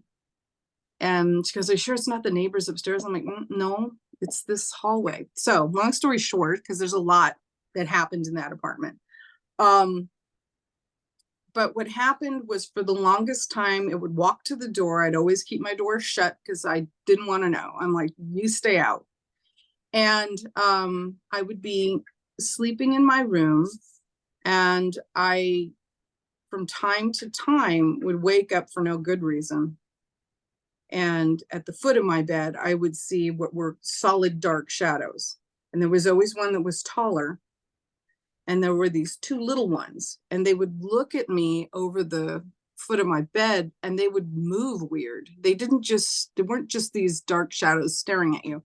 They would kind of move like this, Mhm. up and down, doing this, you know. So I'm like, what the hell is that? You know? And then there was be the tall one, and it was standing there, and it was like they were making fun of me or something. And I go, get out, you know, and they'd go, whoosh. And it was funny because, you know, I'm like, is this just a play of the light? because I'm a logical girl. You know, I'm like, what the hell am I seeing? And I checked the room. I was something making shadows outside. But when I would say, get the hell out, they would go. They would disperse, and you could almost see them, you know, taken off. And I'd be like, okay, if there's a shadow outside of something, why does it disappear when I tell it to get lost? So I started realizing something weird was happening at night when I was asleep. And one night I failed to close the door. It was open this much. And I'm in bed and I'm about to drift off, and I hear the walking. And I'm like, it's 9:20. I should have been in bed a long time ago. So I'm trying really hard, and I hear it, and it clicks to me. I didn't shut my door like I normally do. And I was sitting there, pins and needles, because it walked up to the door. The shuffling stopped at the door, and the hairs on the back of my neck were sticking up. And I'm sitting there like this because I'm thinking it's going to come through my door. Whatever the hell that is, it's going to come in because I didn't shut the door. And I waited, nothing happened, started to calm down. I'm like, okay, it respects my boundaries, or it's residual, you know. I'm like, okay. So I start to get comfortable, and the minute I let it go and got comfortable, that bastard went right. I could hear the shuffling right next to my bed and out the wall. And I thought, and I sat up in bed because I thought, you asshole, you have been playing with me for how long? You come in and out of my room when I'm not aware of it, because I think you're respecting my boundaries, whatever you are. And that's when I realized this thing comes and goes wherever it wants to. It's just screwing with me. And I, on several different occasions, would see those three, and I'd tell them, get the hell out, and they would go. But what was most disturbing was I had a moment when I was sleeping, and I woke up, but I couldn't breathe. And I couldn't breathe. I couldn't take a breath. And I kept telling myself, wake up, wake up. And I was awake, and my eyes were open, but everything was black. There was nothing coming in from the sliding glass door that I had in my room. There was no light. Zip. It was super black. And I couldn't breathe. And I finally stopped telling myself to wake up because I knew I was awake. And I just kept saying, breathe, breathe, breathe, breathe. And I was able to breathe. Yeah. So I took in this breath, and this thing stood up, real tall, dark shadow figure stood up next to my bed. This bastard had his face in my face. It was like he was trying to permeate or penetrate my soul because he was in here. So he bent up, and I saw it, this dark shadow standing there, and he bent like this to this, and I looked at him, and I said, you son of a, get out of my life. Get out of my room. Don't come back. How dare you? I was infuriated, and I was cussing like a pirate at this thing. And the minute I did, he went up through the ceiling. And it was the last time that happened. But one of the things that was different was I started using holy water before bed, because I'm like, I don't ever want to wake up where I can't breathe and I can't see. And there's this thickness, this black thickness in my face. He got in my face. No, but it was the weirdest, one of the worst experiences I had that was paranormal. And fortunately, that stopped, and that never happened again. But I would occasionally see the little guys at the end of the bed. I'm like, you're not welcome here. Get the hell out of my life. And they would go. But the fact of the matter was, they were there. And whether I was tuned in or not, they were around. Their energy was there. And they were holding this female, this beautiful ghost. She was stuck there. She was holding, yeah. Well, you had a portal in that place too, by the way. There's a portal there. That I wouldn't be surprised, because it was interesting. When we finally did move out of there were fires a lot in that complex, and always in the corner apartments. So we moved out, It's and demonic. maybe a few months later, our apartment went up. It started somewhere in the wall. Yeah, Our it's all apartment got burned down. demons. Those little Yeah, things you're talking about, and this is a teaching video, everybody. I told you to take notes. If you have little short things show up in your room, those are demons. I've actually had to battle them in the ethers because I leave every night. I go out of my body and I fight these mother effers. And so those little ones are demons, the little guys. yeah, it was Yeah. bad. And there were the three, Yeah. and he was the ringleader. And I was just I was furious at that point because it was like, not only are you screwing with me, that I think my space is being respected, whatever you are, you're trying to get in my body. What?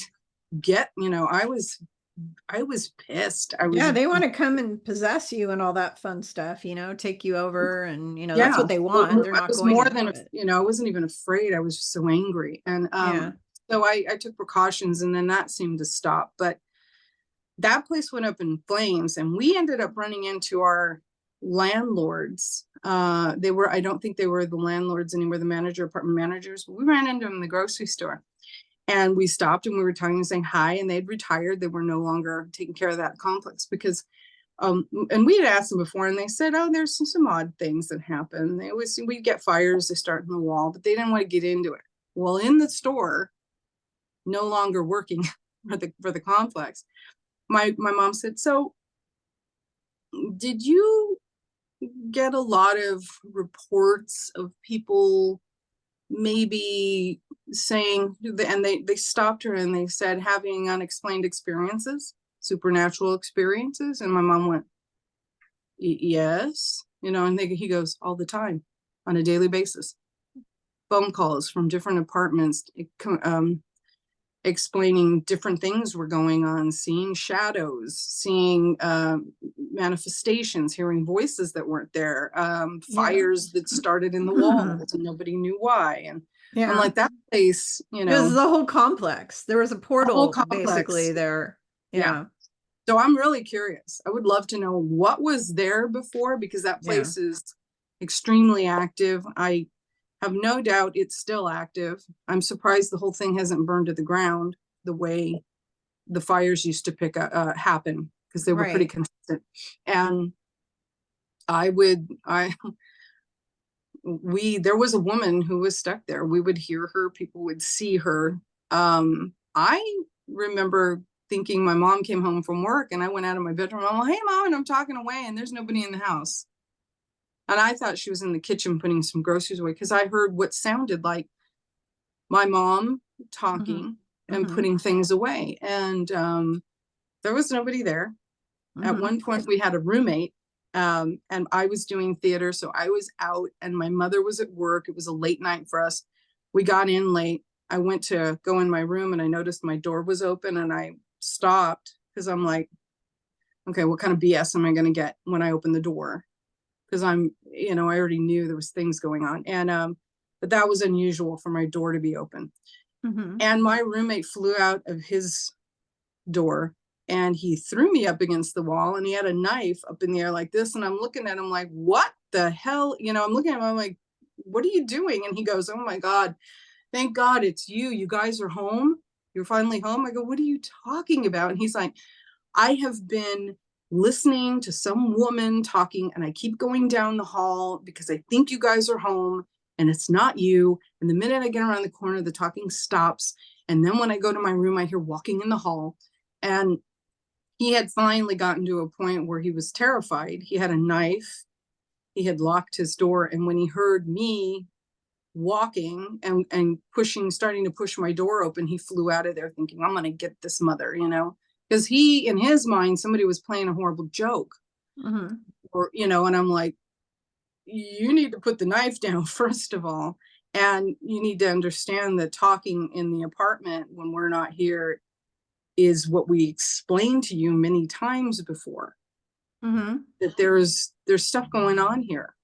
And he was looking at me, and he goes, well, I didn't believe you. I go, I know. I go, but now you know.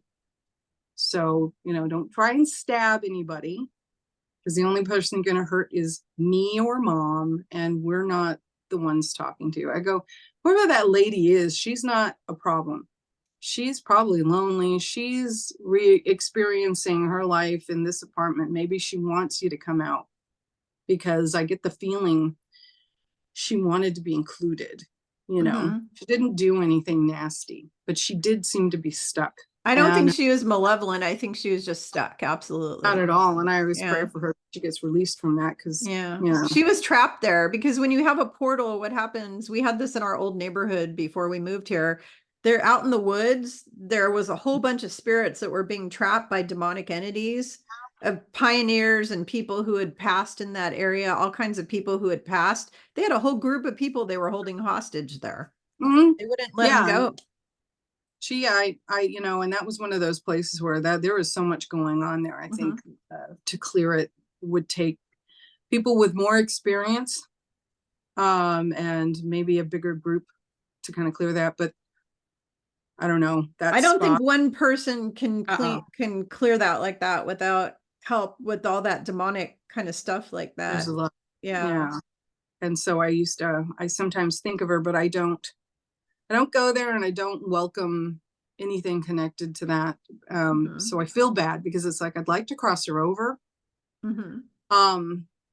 But I don't know how to detach what's there.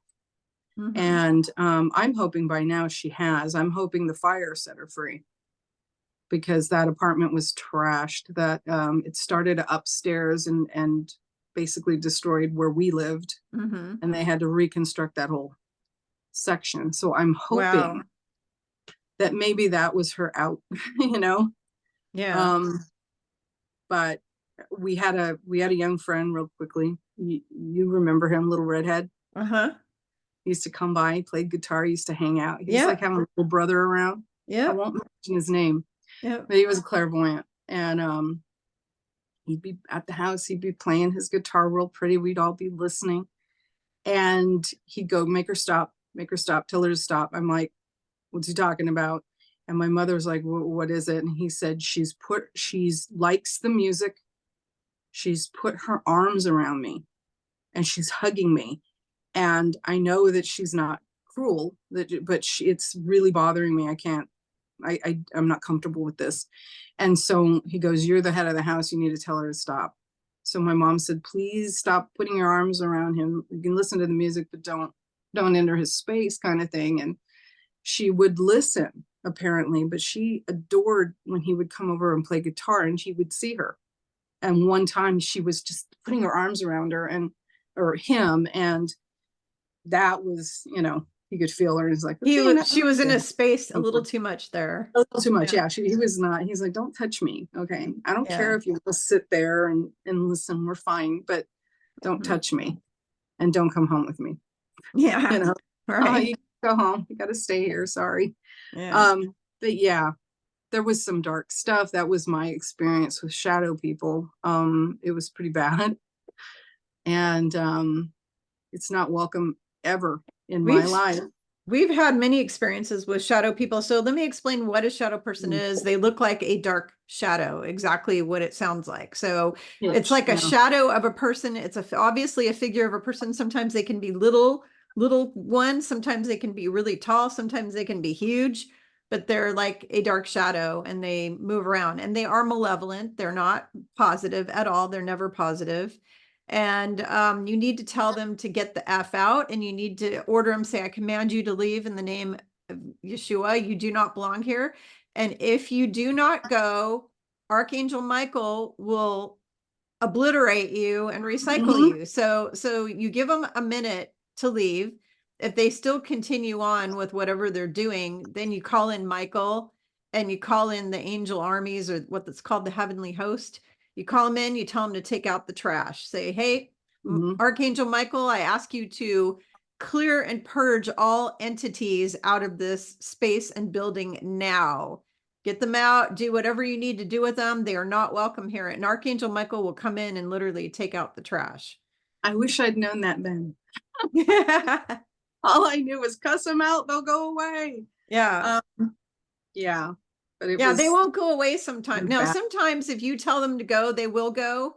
if Mhm. they think you mean business and if they know you're not afraid of them, because they feed off of our fear. And if there's nothing, if you can show an entity that you have no fear and you laugh at them, laughter is one of the highest frequencies next to love. If you just laugh at them, you throw your, ha ha ha, you're stupid, I don't care about you, whatever. You know, they'll leave because their loosh or food is your fear. They feed off of Right. the fear. So when you have a negative entity around you in your space, in your home, whatever, on your property, in your hotel room, if you show them that you're not afraid of them and you tell them, I command you to go now, you're not welcome here, get the F out now, or I will kick your ass. You got to show them that you're a Yeah. badass. Because if they think you're afraid of them at all, if they smell fear, because they can smell your fear, Yeah. They if they consume it. smell your fear, they will just, it's ambrosia to them. Num, num, num, num, num. They think it's Yeah, and they want to get close. pasta, you know, Yeah. with Just like marinara sauce. And keep yeah, feeding me the yummy. yeah. Yeah, it's true. And it's for somebody who's new to it, or it'll be unsettling.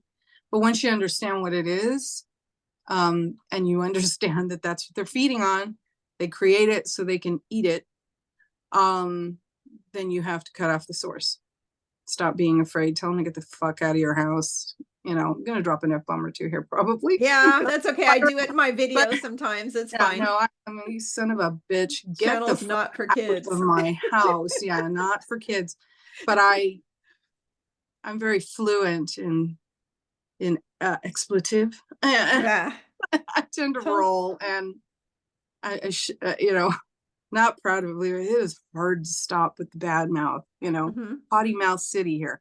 But I find in those situations that it's very effective to just unleash it, because and it also makes it's sort of empowering for me, because it feeds the fact that I'm angry and I've had enough and you need to go. Mhm. Get the hell out of my space. I don't want them around. I don't want them interfering with my, the comfort of my children and And my your pets. pets too, because the pets react in a very They negative way. They do. can see them, by the way. And just Yeah. for all of you who don't know this, because I know a lot of my subscribers, clients, you know this information, but for those of you who don't know, so animals can see a lot broader spectrum than we can. So they can see fairies and extraterrestrials and ghosts and demons and angels. They see all of them. And my cat will sometimes sit there and her head is like, and you can see there's something flying around in my house and she's following it. And it's not a fly, it's an angel or a Mhm. visitor or whatever. We don't have any negative beings in this house because I have my house gridded.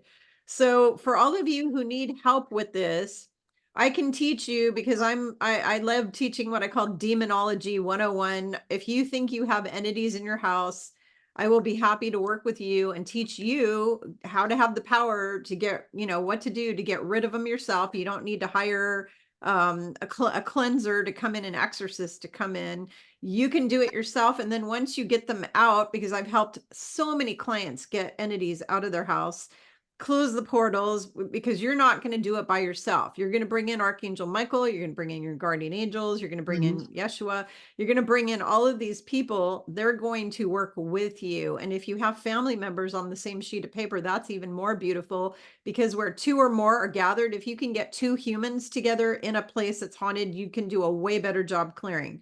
Mhm. So if you need help with that, you can contact me through my website, spiritualgrowthjourneys.com, and request a session. I will be happy to teach you how to do that. Not just do that, but how to grid your home to protect it from any negative entities entering after you clear it. Because once you clear it, they could come back in again. You need to set up a grid, and then you need to do daily protection rituals, which I can give you as well. So it's really important because the veil has dropped, you all. The veil is getting thinner and thinner, and I am getting daily calls. Antoinette, I don't know if I've shared this with you, but I am getting daily calls and messages now from clients that are having hauntings in their house, or they're seeing things, they're hearing things, they're having experiences, and it's Mhm. getting greater and greater and greater. And that is because the veil is getting thinner and thinner and thinner. And people who never used to believe in ghosts are now all having ghosty experiences. People who didn't believe in UFOs are seeing UFOs. I mean, the experiences of all these things are just ramping up and ramping up. And that is because our veil is thinning out more and more and more. So if any of you are watching and you feel like there's something going on, I had a client whose family members were actually being possessed by, actually, I've had several clients whose family members were being possessed by entities. I gave them some help a little. Now I cannot exorcise an entity out of a person. I don't have that ability. That you will need to call an exorcist for. I can teach you how to protect yourself against that person that's taken over by the entity, but I cannot help you get an entity out of a person. That's a whole different ball game. Getting them out of your house is really easy. Getting them out of a person, whole different ball game. If you need to get them out of a person, I need to send you to somebody who's an expert at that.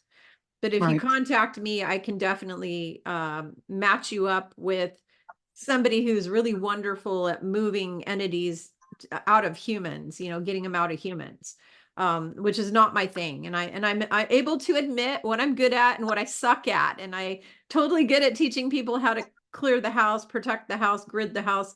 Getting entities out of people, yeah, not a Kimberly thing. Not going to go there. So, Mm-mm. Oh. um, anyways, anywho, so the next subject I want to talk about. So shadow people, they're malevolent. I'm not going to go into all my experiences with them. I've had multiple, going back to when I was a kid, I've had tons of experiences with shadow people, malevolent ghosts. I want to talk about ghosts right now. I want to talk about the fact that there are good ghosts and there are bad ghosts. So what does that mean? There are people who pass over and they're stuck here for different reasons. I actually talk about it in the book Ascension 101. I have a chapter or section in that book explaining why people stay around as ghosts. Why did they get stuck? If you want to know that information, you can also contact me. But basically, you've got good ghosts and malevolent ghosts. Good ghosts are people who died and don't know they're dead, or they're stuck because they have unfinished business, or they have a demon that's keeping them trapped there, or another malevolent spirit keeping them trapped, but they're a good person. They're not bad. They were not a bad person.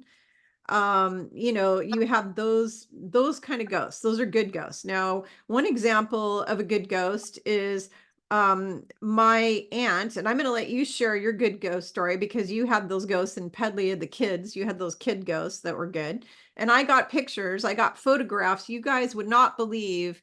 So I have some sort of affinity for capturing ghosts on film. Wherever I go and it's haunted, I will get full body apparitions of faces, heads, bodies, the whole 9 yards that will show up on my camera every time. And I've been to ghost towns, taken pictures, had a woman floating next to me, and I didn't see her with my eyes. It showed up on my camera. Old lady wearing a Victorian gown, floating 2 feet off the ground, knitting away. She's knitting away right next to me in the photo. Okay. I've had that happen. I've had cowboy heads floating around, tipping their hat at me at ghost towns. The head of the Oh cowboy, you my could see their goodness. head and their hat, but no body, just their head. It's just like, what the hell? They were probably hung. I don't know. And they're But still gentlemen though. yeah, but I travel all over the world and take photos, and ghosts always show up for me. I've had angels show up in photos. I shared my angel pictures of France on one of my videos where I had Archangel Ariel. The archangel showed up in the Cathedral of Mary Magdalene in the photos with me, helping me clear the dark satanic energy out of that church, because the Vatican had gone into that church and done Luciferian rituals and created dark energy portals in that church. And so Ariel showed up and helped me clear the church. So we had that, but I have some sort of a weird gift for making entities show up on photo. I don't know why, but they do for me. So the good ghosts are not going to harm you. They're just stuck. They're in trouble. They're whatever. They don't know they're dead, whatever. They're not going to harm you. They're not going to swear at you. They're not going to hit you or smother you to death. If they're a bad ghost or a demon, or what's called what are those called? An incubus or succubus, which is like an entity, like a demonic entity. They will make you feel like you can't breathe. They'll hold you down. They'll cause sleep paralysis at night when you're sleeping. If you wake up during the night and you see an entity and you can't move, you can't scream, you can't speak, you have what's called sleep paralysis. That is a malevolent entity. That's bad, bad, bad, bad. Bad ghosts and demons will do things like slam doors, throw objects at you, like throw things at you, like knives, plates, cups, bricks. I saw somebody have a brick get thrown at them by an entity. They will try to harm you. They will do things, they will push you down, they'll try to suffocate you, they'll try to smother you to death, they'll try to strangle you. I had a demon that tried to strangle me one time. It told me it was gonna strangle me. And then I had Michael come in and take it out.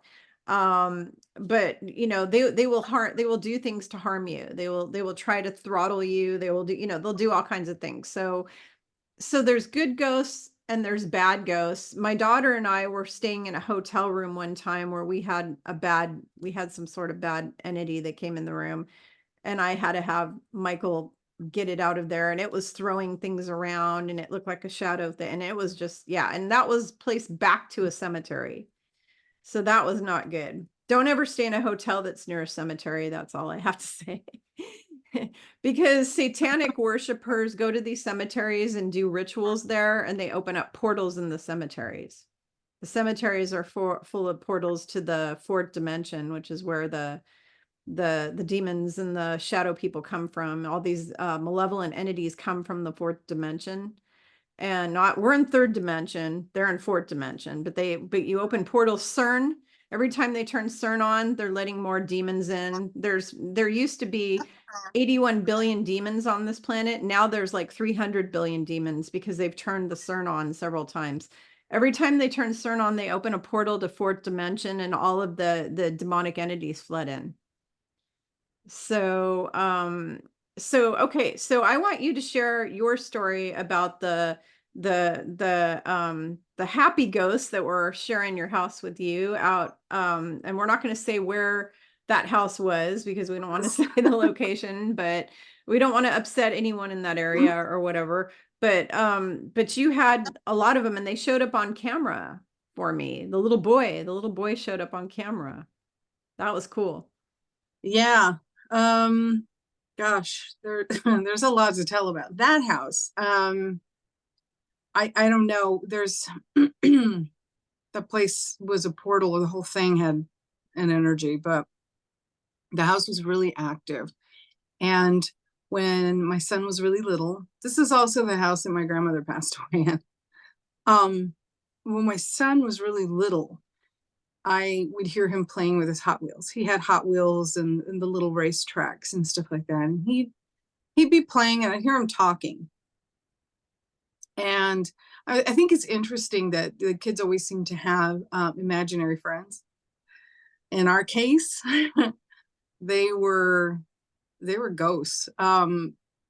He would play, and then I could hear him fighting with somebody. He was just arguing.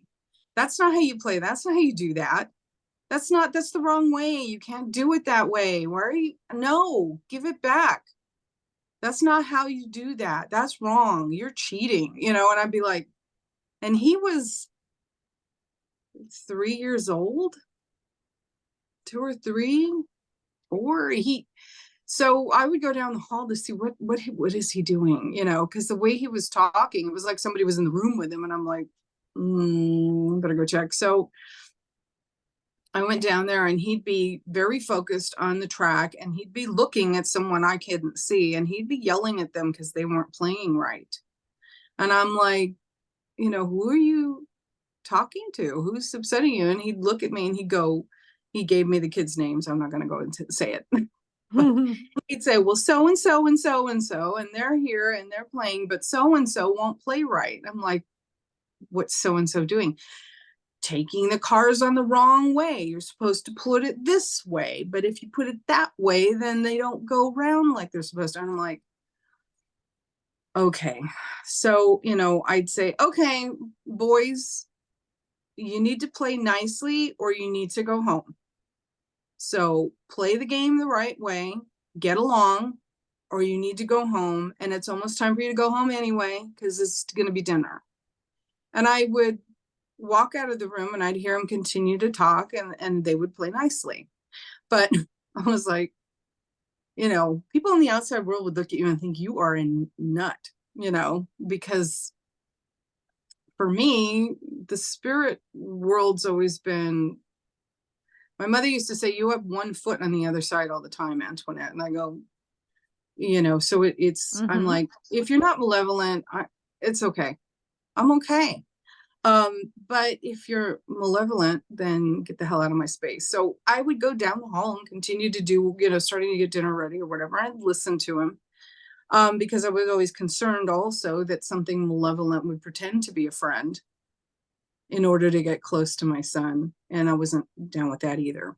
I remember when he was particularly little, he was still in his crib.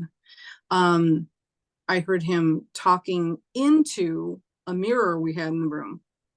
And he was talking into a mirror, and I would hear him, and I'm like, well, so I'd go down just to see, and he'd be, okay, because he was really little. His vocabulary had not been built up yet. And yes, no, I'm 1 year old. He'd be doing these kinds of things, and I'm like, okay. So I went down the hall, and I saw him standing, looking into the mirror, having a conversation. And I said, not good. I said, honey, who are you talking to? And he looked at me. He looked back into the mirror, and he went, okay. And then he kind of went, he pinched his little mouth together, and he sat back down in his basin, in his plate crib, and he kind of turned away. I go, who are you talking to in the mirror, sweetie pie?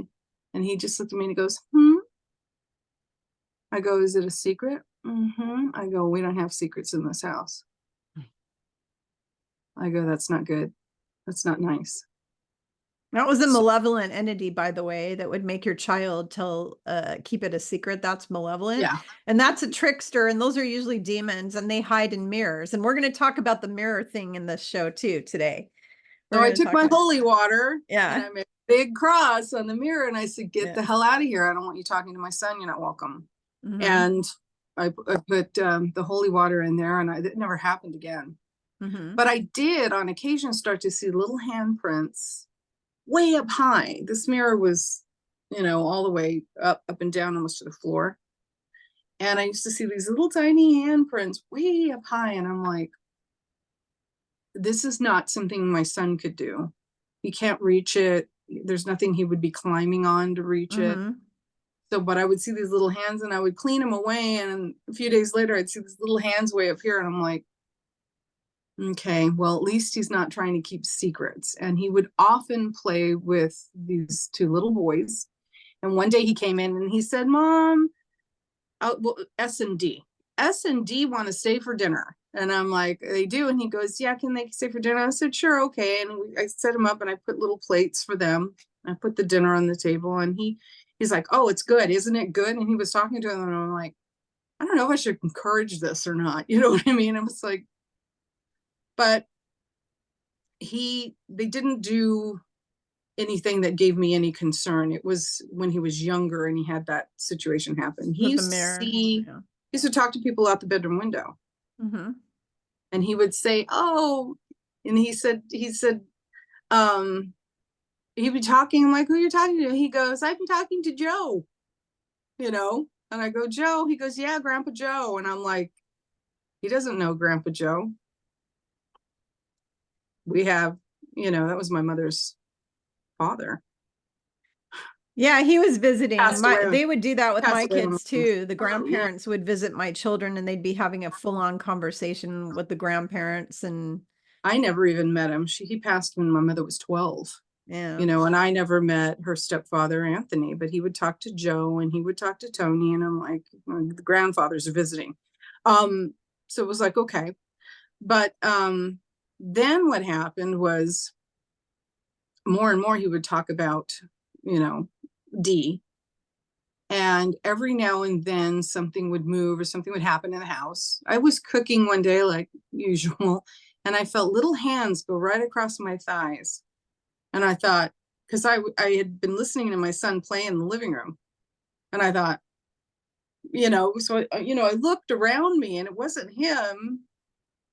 and you just know he's not fast enough to get from here to here and not be seen anymore. So I went, and my son's laying on my, couch reading a book. I'm like, there's no way.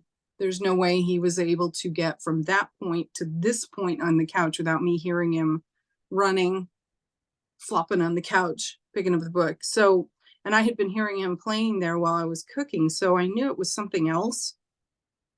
And it wasn't the dog. The dog was out front. So it was just an odd little thing. This little hand went across my legs. And every now and then I'd find the stove turned on. Like a burner would turn on by itself. And so I'd have to fix that. And I finally, because one day the burner was on and the gas was just running. And I'm like, oh my God, So I had to turn it off, and I was like, I don't know who did this, but whoever's playing with the stove, you need to stop playing with the stove. This is dangerous. You can start the house on fire. If you leave the gas running, the house could explode. You could kill all the people inside, gas them to death. I said, I don't consent to any of this. Yeah. If you're setting us up for a disaster, get the hell out of my house. I said, boys, if you're playing with the stove, stop playing with the stove. I go, otherwise you're going to have to leave and can't come back. You can't play anymore. And so that stopped. And meanwhile, there were other things that we saw and heard and had happen. And one day we had guests over for barbecue, and we were in the backyard. It was a really hot summer, and we had the doors open for ventilation. The swamp cooler wasn't working anymore, so we had to do that. And we're out there cooking and whatever. And one of the little girls that was there was riding one of those big wheels, and she stopped at our back door and she goes, well, aren't you going to come out? And we all kind of looked at her because she was talking to an empty doorway. And I'm looking at her and looking at Becca, and she goes, come out. Why aren't you coming out and play? And I looked at Becca, and Becca goes, oh, sorry, Becca. She says to her daughter, who are you talking to? And her daughter turned and looked at her, and she goes, the boys. She goes, I want to know why they don't just come out and play with us. And her father and several of the men who were there barbecuing, everybody's looking at each other. They went running into the house, searching the whole house for boys. And I'm sitting there with my friend, whose name I already said. And we're looking at each other, and she looks at me and she goes very seriously, very deadpan. She goes, they're not going to find anything, are they? And I go, not anything they can see. No. And she goes, how long has that been going on? I go, since day one. She goes, you have a lot of that. And I was like, well, these two in particular are here all the time. I go, but we see things, we hear things. This is a very active house. She goes, okay, yeah. But I'm trying to keep a long story short. I had a dream, and there were things that happened in this house that were not good. There was a mix. And I had a dream where I'm cooking in the kitchen, and my son comes up to me and he says, Mom, Dee wants to know if you'll be his mommy. And I said, oh, he does. Well, I'm thinking, does he have his own mommy, right?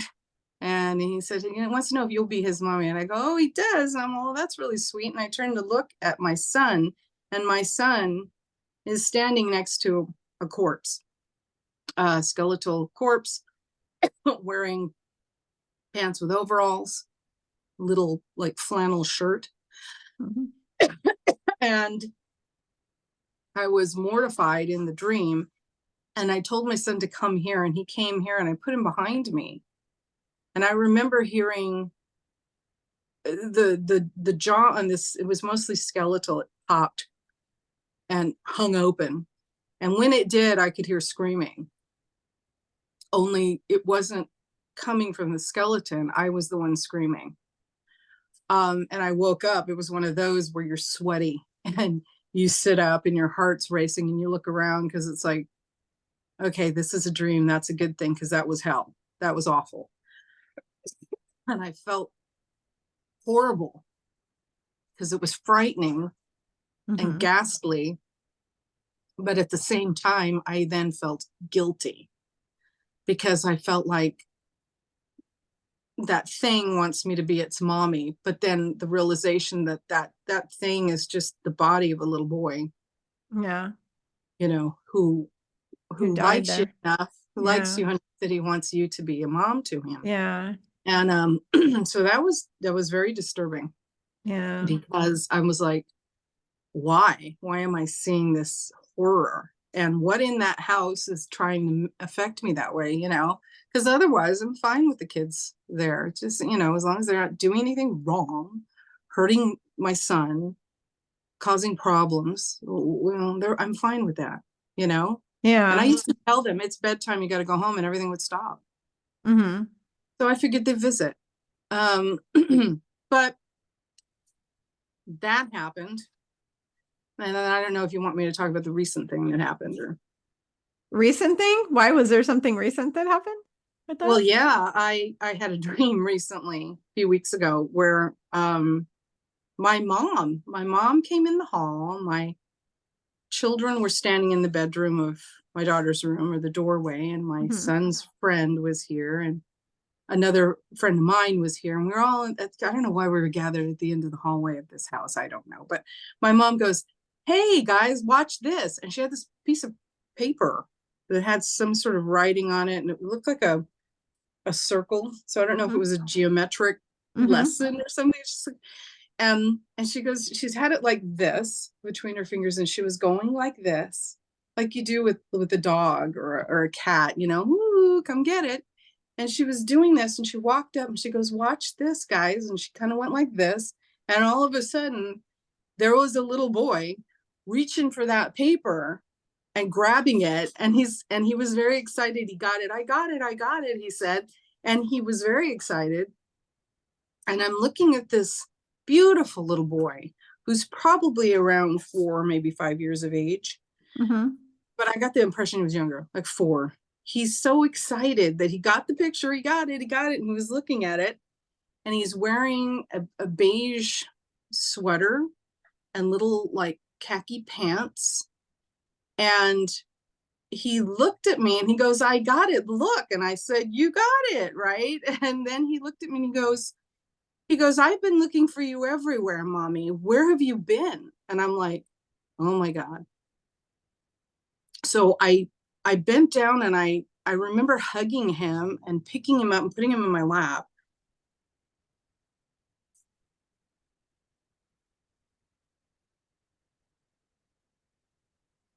And feeling this very stocky little boy. God, he was beautiful. He looked a lot like my son, very similar, little round face. The eyes were similar, but they were sort of set far apart and bigger. And he had, his little hair was sort of a goldy brown and soft, like baby hair. And it was like cut around, see the little bangs, and he cut around his face, and he looked at me, and he was little man, little kind of stocky little kid, not much of a neck, you know. And but and he goes, "Where have you been? I've been looking for you." And I set him down. I go, "Well, I've been here, you know, I've been here." I said, "Where have you been?" And he said he's been playing with N and S. My son would be N and S. And I'm like, "It's Dylan." Sorry, I just said his name. It's D. Yeah. It was Dylan. And so I'm holding this beautiful little kid in my lap, and I'm like, "Oh, you were playing with N and S. That's good. Were you having fun? Were you playing right? Were you being nice?" And he said, "Oh, yes, it was fun. And I was very good. I played by all the rules and everything." I said, "Okay, well, that's good, you know." And so I knew who I was talking to at that point. And he said, but mommy, I've been looking for you and I couldn't find you. Where have you been?" I said, "I'm here. You know, I'm always here." Can I interrupt you for a minute? Yeah. So I thought you were talking about something different. You and I talked about this already, and I told you what happened. So everybody, okay, I'm going to get teary-eyed too. This is, oh my God. Okay, sorry. I got to get my composure. Okay, so what happened is Antoinette's mother crossed that little guy over. He crossed over. And so that's why Antoinette's mom brought him to her to show her that this little guy is with her on the other side. So this one Yeah, of because the I, boys crossed over. I don't know where the other thank boy God, is, I but don't know. that one, that little one's crossed over. Yeah, So he, yeah, it was an interesting interaction because yeah, I had to explain to him, you're a magic boy. You're magic. You can be anywhere, yeah. whenever you want to, wherever Getting you all want these to. chills and tingles right Yeah, now. it's I feel so like she's standing next to me right now and she's like touching my back, like, because she's letting me know, yeah, because she crossed him over. did she Um, cross him over, or did she bring him to me to or cross she over? I'm brought not sure or one that of the because two, but he seemed basic, to need an explanation as to why he would wander. I'm like, you can be wherever you want to be. yeah, So, and when you want to be with me, just come. And he's like, well, can you be with me? And I'm like, I'm here. I love you. Anytime you want to be with me, I'm here. And he said, yeah. well, can't you come with me? And I Nope. was like, no, I Not can't. yet.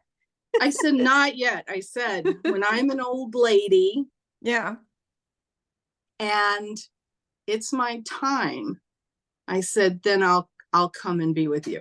yeah, I go, but you can come visit me whenever you want to because you're magic. And he goes, yeah. And he was very pleased with this explanation. His little face lit up. And I'm like, but I can't go with you right now. I still have things to do here. yeah, But, when it's my time, we'll come together and then I can be with you all the time, and so he seemed to like that. He seemed to be very happy with that explanation. And he kind of, yawned and stuff. And I said, do you want to, I go, you want to, I was holding him. I said, why don't you lay down and rest a while and I'll just hold you. Okay. And he goes, okay. And he was really happy and he laid down and his little eyes closed. And I looked away. I looked at my friend like, oh my gosh. And then I had a moment of terror because I thought I was going to look back and find that corpse there. mm-hmm. And I didn't. I looked back and he was soft and warm and his little eyes and a little smile on his face and he was sleeping very soundly. And I woke up. Wow. But yeah, it gets me worked up. But it was hard because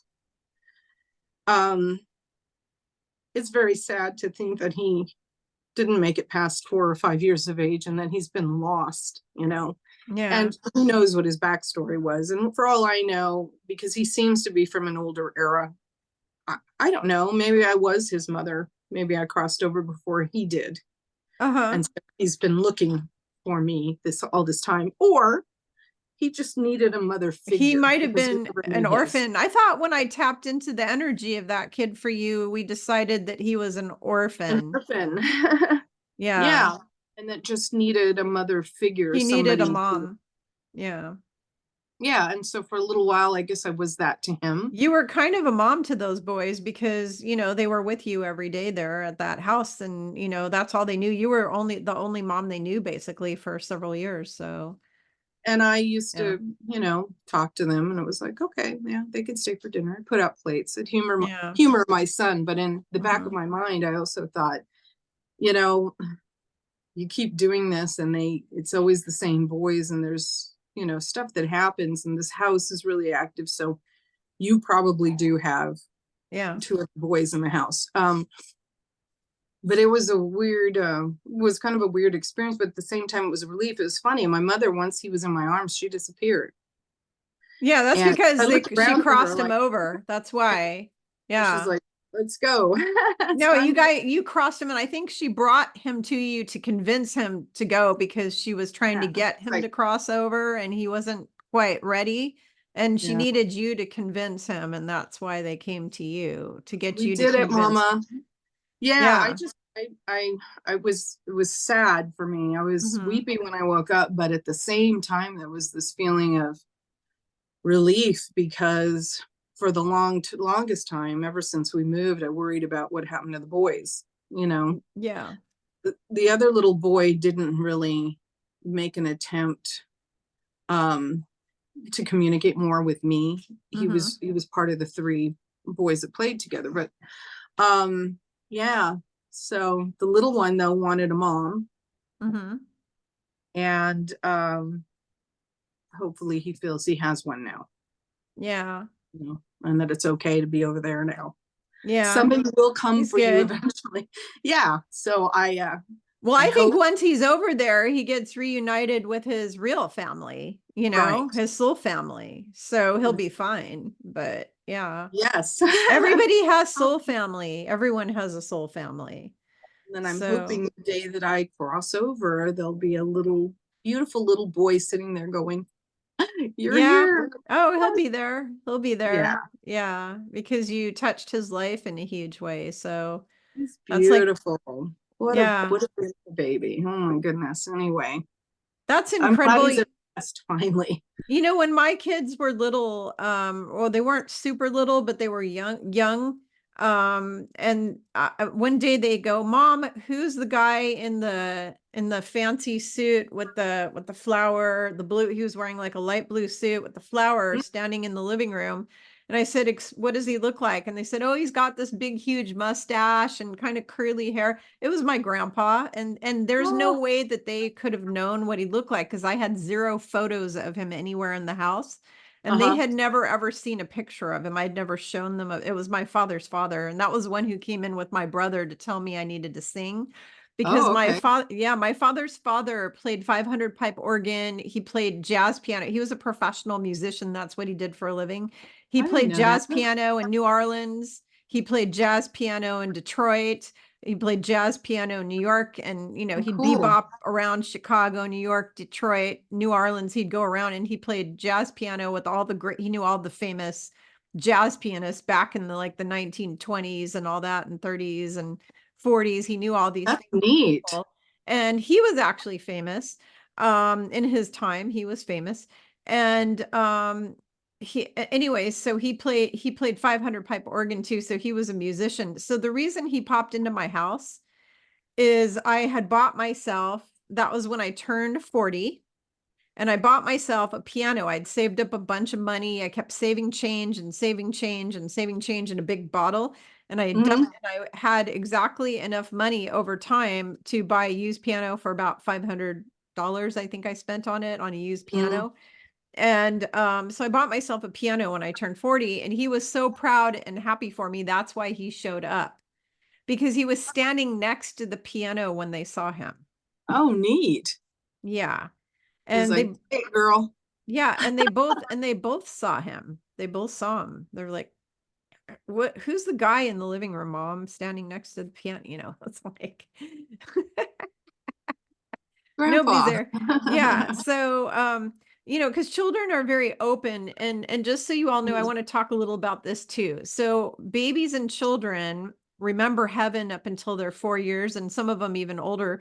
But up until 4 years of old, they can see their angels, they can see ghosts, they can see demons, they can see everything up until they're about 4 years old. And some of them keep going beyond that, especially if they're a star seed or they're very psychic. They will keep seeing Mhm. stuff maybe the rest of their life, but until they're 4. And you can actually ask your children what heaven is like, or ask them about God, or ask them about Yeshua, and they will remember. If they're like 2 years old, 3 years old, somewhere in there, 3 years old, usually 3 years old, when they're able to talk sentences, you can ask them questions about heaven and they will be able to answer, because they remember. That's pretty. So yeah, really, Yeah, really, really important. I get a So little frustrated with people who discourage that. I've mhm. seen people, "Oh, that's not real." I'm like, don't tell them that. Yeah, and a lot of children who are saying they're playing with an imaginary friend, I would say 99% of the time there's not an imaginary friend, it's a ghost or a demon or a spirit. Yeah, and and that's the scary part. What Yeah. is it? Yeah. But yeah, the boys were good kids. They were all right. Hmm. There were other things. I don't know. That house was just really active. And most of it I don't know how much of it was just residual. I mean, I watched a pioneer woman walk across the front yard, past the windows. Yeah. Well, it was a Um, pioneer property. It was an old house built in the turn of the century, and it was, was it turn of the yeah, century? that area was all pioneer area where you were. It was And funny because we had a neighbor who late, built her house. Her husband built their house mhm, across the street. He was mhm, very devout Christian, mhm, didn't celebrate Halloween, didn't want to talk about the woo woo, right? mhm. Um, but it was interesting because we were having tea at her house one day after years of knowing her, and she said, well, I don't know, activity came up somehow, and we didn't normally talk to her about things like this because she was that was just off limits, And I'm like, okay, you don't want to let it in. That's good. That's fine. But she did mention that she had been there since the property around there, they were building things up. Mhm. And um, she was living in a trailer, I guess, with her husband when they're building the house. But she said she goes, I know that you're good people and that you're faithful people. And the reason I know that is because you've been able to live in that house for so long. And we were like, we looked at each other like, what? And then we looked at her, I was like, do tell, Mhm. like, well, why do you say that? Because this is not normally a conversation she would open up. And we said, why do you say that? And she said, well, you know how I feel about talking about this, but I'm going to address it once and then we won't talk about it again. And it's like, okay. And she said, this whole area has an energy. And unless you're truly um, connected to your faith, um, this area has a way of messing with people. And she said, for you to be able to live in the house that you're living in for as long as you've been able to live in it is a testament to your religious faith, because you have to be strong in your faith to deal with all the stuff that's going on in your property. And I was like, we smoke. So how do you know that there's stuff? And she's like, since they were building the area, since she was there, she's wasn't going to get into it, but she saw and heard about things that were happening to people who were living there and living next door to there and living in the houses next to them. I mean, the whole area is There's a portal there, there's a strange or a energy. I'm vortex or gonna something. laugh about this. Maybe we'll talk about this in another. Werewolves, Mhm. real.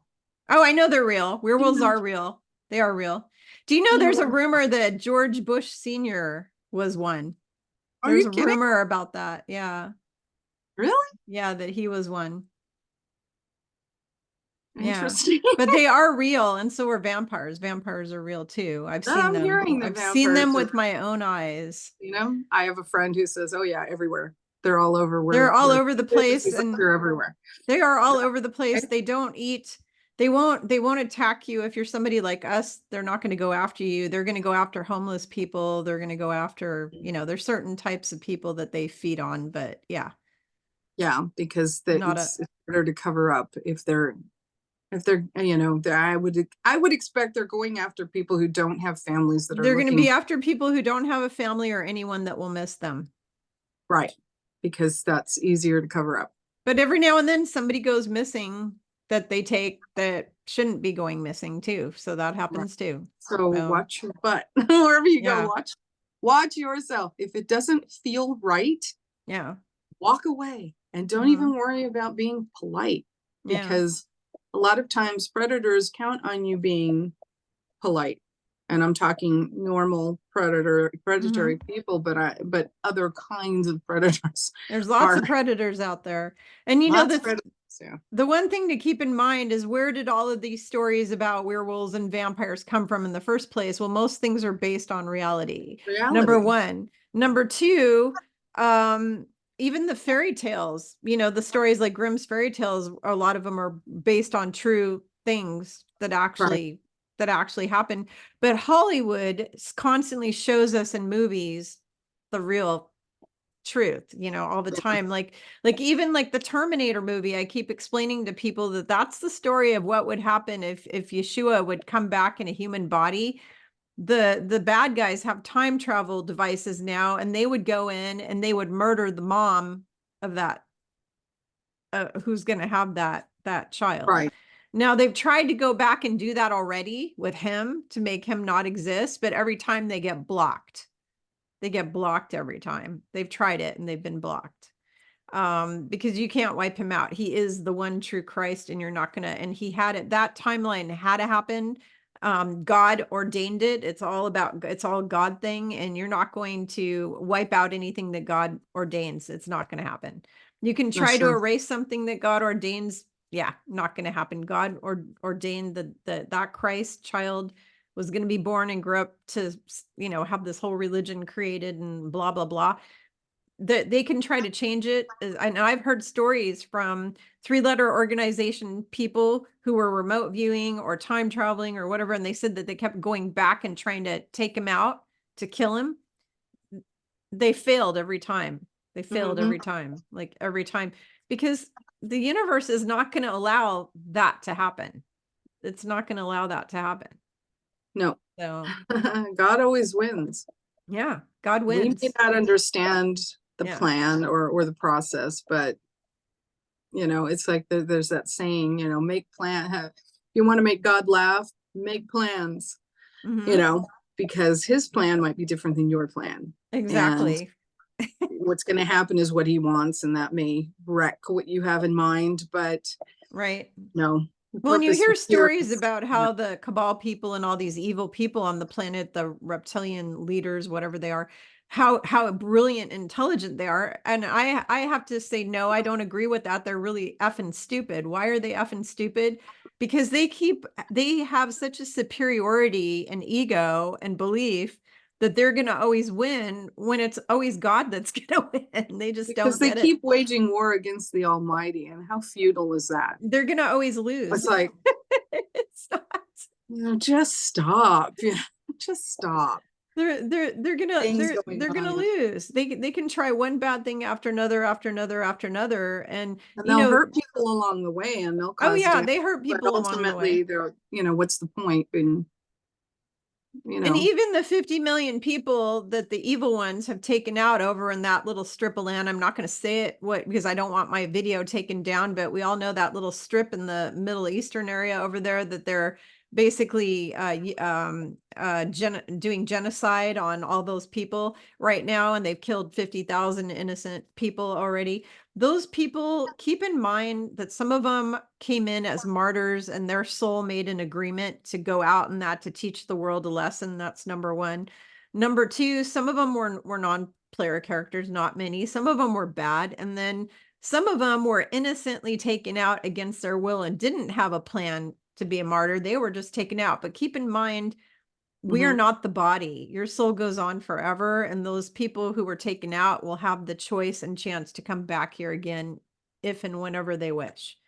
So this body is a temporary costume that we wear to have our life experiences. And if they snuff you out, oh, well, you just go on to the next gig. And the next gig, it's almost like you're an actor. And let's say that you were on a soap opera for 5 weeks and they cut your part, they axe you, they kick you out. Oh, well, you get resurrected on another show somewhere else, and then somewhere else, and then somewhere else. So it just keeps going and going. This is basically all a big theater. It's a big stage. Life is a stage, as they say, but it's Yeah. a cosmic stage. There It's a are cosmic.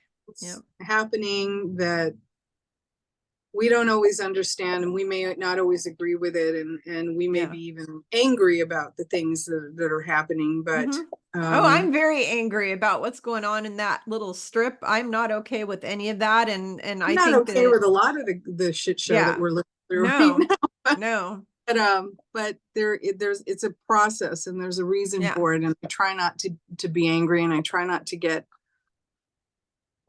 to despair about a lot of the things that are going on, even though that's sometimes hard to, I have moments where I can't take it. I gotta scream, I gotta cry. But I was crying all day the other day. I was yeah, just so you depressed kind of over stuff. I just cried all day. yeah, you gotta let it out and pony up, you know. put on your big girl pants and get back, Yep. back in the saddle and ride on. That's what I do. I have days At where I just some don't want to point, get out of bed in the morning, and then I just pick myself up and go, you I have a just, lot of people to help. I got to get well, moving. right. And a lot of the times your focus has to just be the people around you right now. Mhm. And I've had days where I pop up out of bed and I'm real excited. I have days where I'm like, can I just go back to bed for a while? But for the most part, I'm a happy camper. Mhm. I realize there's a limit to what I can do in the world. You know, I can, one little person is not going to set it all right doing this. I am not God. Um, Mhm. but, I have to, and what most people should be doing is putting their energy into positive things. You don't give your energy to the dark things. You don't give your energy to the negative, because ultimately it's like bitch slapping yourself in the face. You're kicking yourself in the head. You have to elevate yourself and understand and just embrace the fact that you have zero control over what's going to happen. You're along for the ride. And what you have to grasp and embrace and feed is the joy in life. Mhm. Because really, aside from the fact that you have a purpose here, whether you're clued into what it is or not, and looking for your purpose is a good thing, Mhm. find it, reach your full potential, as they say. But spiritually, most definitely find it, because your purpose may be to be the best cookie baker in your neighborhood, who brings so much joy to people with that one little thing that you cooked that day. Mhm. And that may seem like a simple, who cares? That's not curing cancer. Oh, contraire, Mhm. you are staving off a different kind of a cancer, a Yeah. sorrow, a lot. Yeah. For a moment, it's a moment's peace in somebody's mouth. You know, Yeah. it's joy, it's I could, fun. this is gonna sound nasty. I call it orgasm in the mouth sometime when you're eating Orgasm like in a the, really yummy chocolate chip cookie or a yeah, really yummy piece of cake or some ice cream, like gelato in Italy. That's how I feel when I went yeah, on my tour to Italy, and and the tour director was standing next to me, and I'm standing there eating gelato and I'm going, nom, nom, yeah.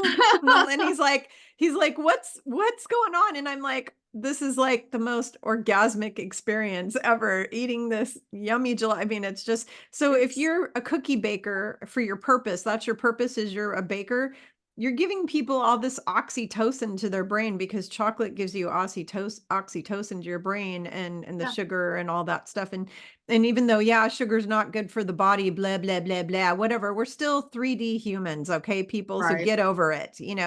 If you want to have a drink of alcohol every now and then, you're still in a 3D body, just deal with Yeah. it, okay? But if Yeah. that is what you do, don't let Mhm. anybody discredit, oh, she does this bake cakes for a living. Excuse me, she makes miracles with sugar for a living. That's what she does. Yeah, not just You know, that, but think about all the no. little kids who have their happy birthday parties. Birthday prize today, I'm going to have some cake. I'm going to let Yes, myself, you I've been should. losing weight, but I'm going to have a piece of birthday cake today, and I'm going to frolic in the joy and the magic that is sugar and frost and cake and Yep. badness, but goodness. And, Yep. I you eat know, I eat a super healthy diet pretty much every day of the year, but every now and then I'm naughty and I have a treat. sometimes you've got to. So they're one of the joys in life. They're one of the pleasures. They lift the spirit. Okay, so they're a little naughty on the body, but Yeah. you kind of, you Once in a sometimes, while, it won't hurt you. Everything in moderation is what Yeshua was teaching. The thing, right. he turned water into wine at a wedding. If Mhm. alcohol was really that bad for you, because there's all these people in the spiritual community shaming everybody, doing the shame and blame. Oh, you're not going to ascend because you're drinking alcohol. That's bullshit. That is crap. That's a lie. And if, If you if have a glass of wine with your meal, which is what everybody in Greece, France, Italy, Spain, Portugal, most of Europe, Germany, all the Europeans have one glass of wine with your meal, because the resveratrol in the grapes is really good for your heart and clearing out your arteries yeah, and all kinds of things. That is why Yeshua turned water into wine at a wedding, because back then they knew the drunkenness was against the law. Public drunkenness was actually illegal. It's always been illegal. You have one glass. with you, with your dinner. That's it. Maybe two. You don't sit there and drink 20, It's glasses of moderation. whatever and get drunk.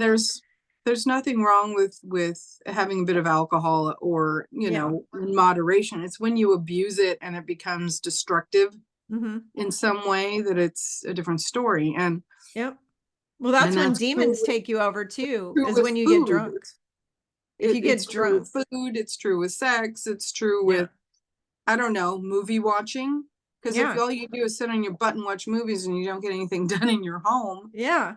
yeah, then it builds up, then there's a problem, and OCD. things that are meant to soothe the soul or lift the soul or take you on an adventure for 2 hours, whether it's a book or a film or music or whatever it is, a theatrical production. Maybe it's digging in the garden. I don't know. Whatever you floats your boat, those things are meant to lift the spirit up because you are combating things that hurt your heart, you know? Mm-hmm.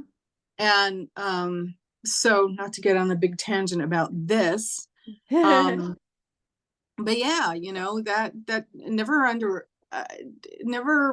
I don't, I can't stand it. I'll just put it that way. I can't stand when people say, oh, she's just a homemaker.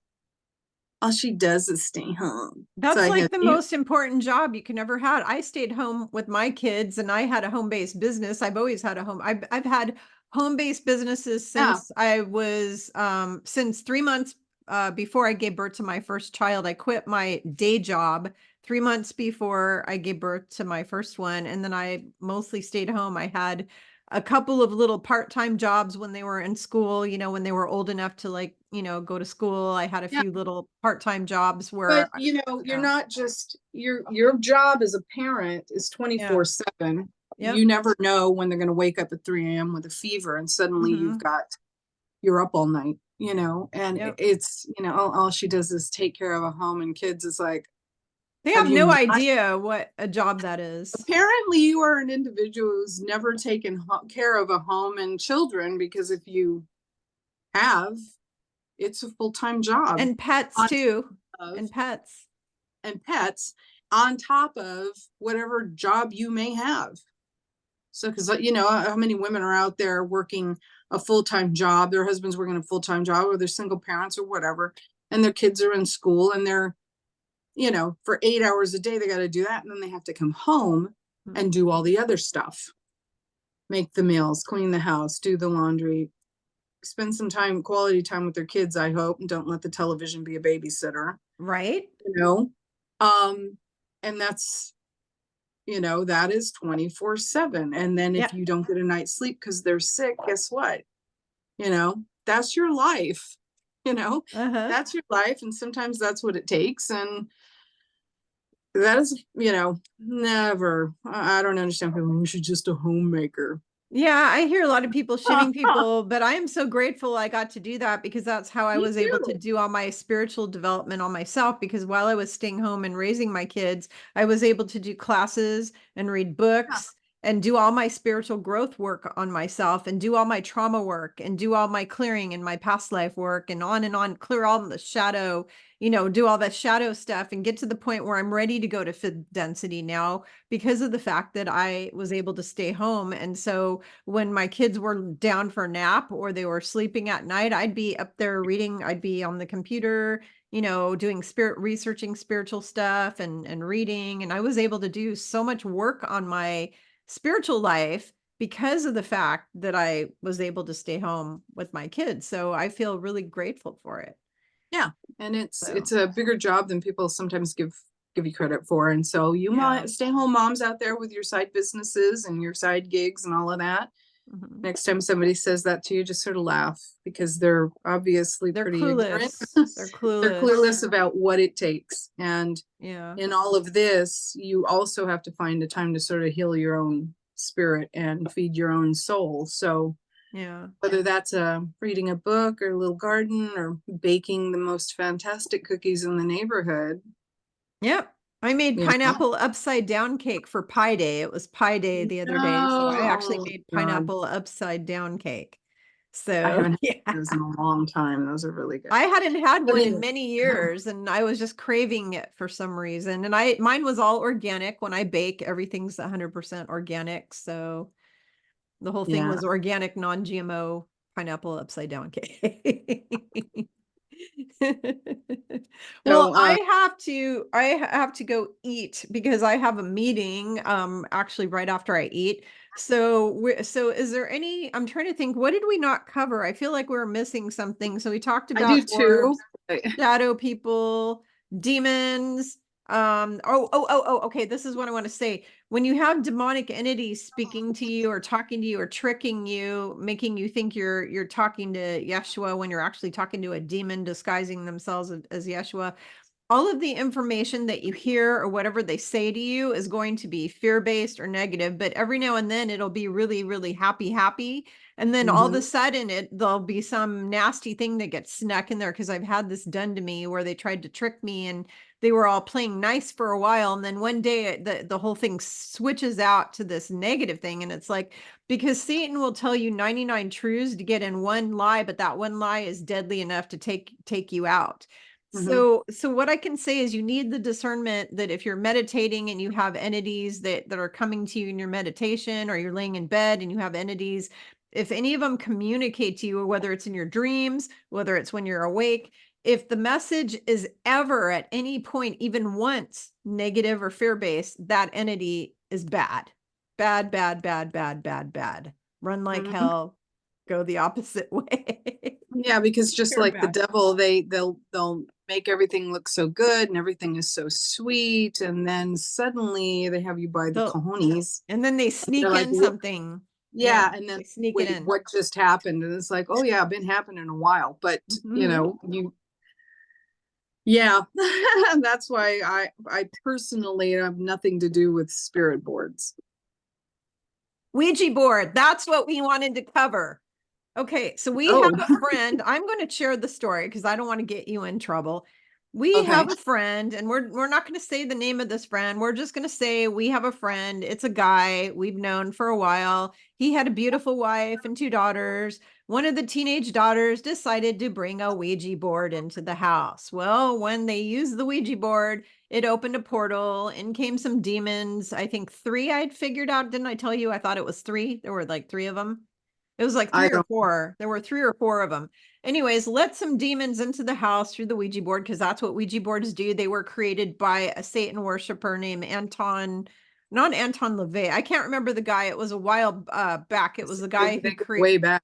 yeah, but it was a guy who was like the creator, one of the creators of the satanic whatever church. Create Alistair, Aleister Crowley. Crowley. Crowley is the one who created the Ouija board. Okay. Did he though? Huh?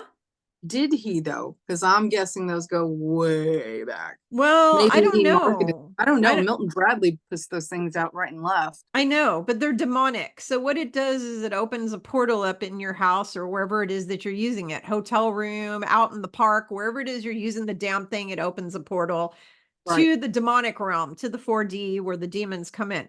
So these people, this poor guy who's married with his beautiful family is totally unsuspecting because he's a devout religious person in his religion and he doesn't know about any of this kind of thing. He's got his head in the sand over here. And what happened is that these demons that they let into the house with the Ouija board were draining and sucking all the life out of his wife on a daily basis.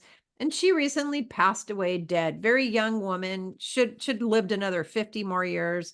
She's gone because the demons literally sucked the life out of her. So, word of warning, do not allow those filthy pieces of crap into your house. Do not allow it in your house. I found out it was bad on my own. I had my own rude awakening when I was 14 years old. I had a Ouija board, took it over to a friend's house, and we opened a portal in her house, and then we had shit flying around. We had demonic entities in the house. It was pretty scary. We had the demons actually possessed my friend. One of them went into her, and then she was being horrible to me all of a sudden for no reason at all. She went from being one of my best friends to like wanting to kill me all of a sudden. So one of the demons went in her. Went home with the board, told my mom what happened. My mom said, I told you never to bring one of those into my house. And if you don't get rid of it now, I will burn it. That's what my mother said. My mother said, get that thing. My mother knew it was Yeah. evil. She always knew it was evil. She had told me not to mess with them. I didn't listen. I was a stubborn little 14-year-old child, didn't know any better, needed to have my own demonic experience to understand that those things are a portal. They open a portal. Do not use Ouija boards. Do And not. don't make your own. And don't make your own either. Don't, they all open a portal. They all open a Uh, portal. yep. Yeah, absolutely. So that's my final word of the day. Thank you, Miss Birthday Girl Antoinette, for joining me today on Thank my you for channel. inviting me to do this. This has been really Yeah. fun. And And again, interesting. Antoinette doesn't have a website or a channel or anything like that. She's just a mom living her best life. And you know what? One of the Yeah. best things that ever happened to me when I was 15, meeting Antoinette in school. My Because I sissy love you, poo. my sissy I love poo. you too. Yeah, so thank you for being on, and thank you all for coming on this channel. I hope the information was helpful. I know this has been a really long video for you all to watch, and I try to make them as short as I can, but I'm all about teaching and sharing as much info as possible. And yes, my videos are most of the time very long, but you're getting a lot of tidbits and knowledge and good stuff out of it, and that's what's important. So thank you all for your support. Please like, share, and subscribe if you feel like it. And we will see you all on the next video. Bye. Bye, Kim. Bye.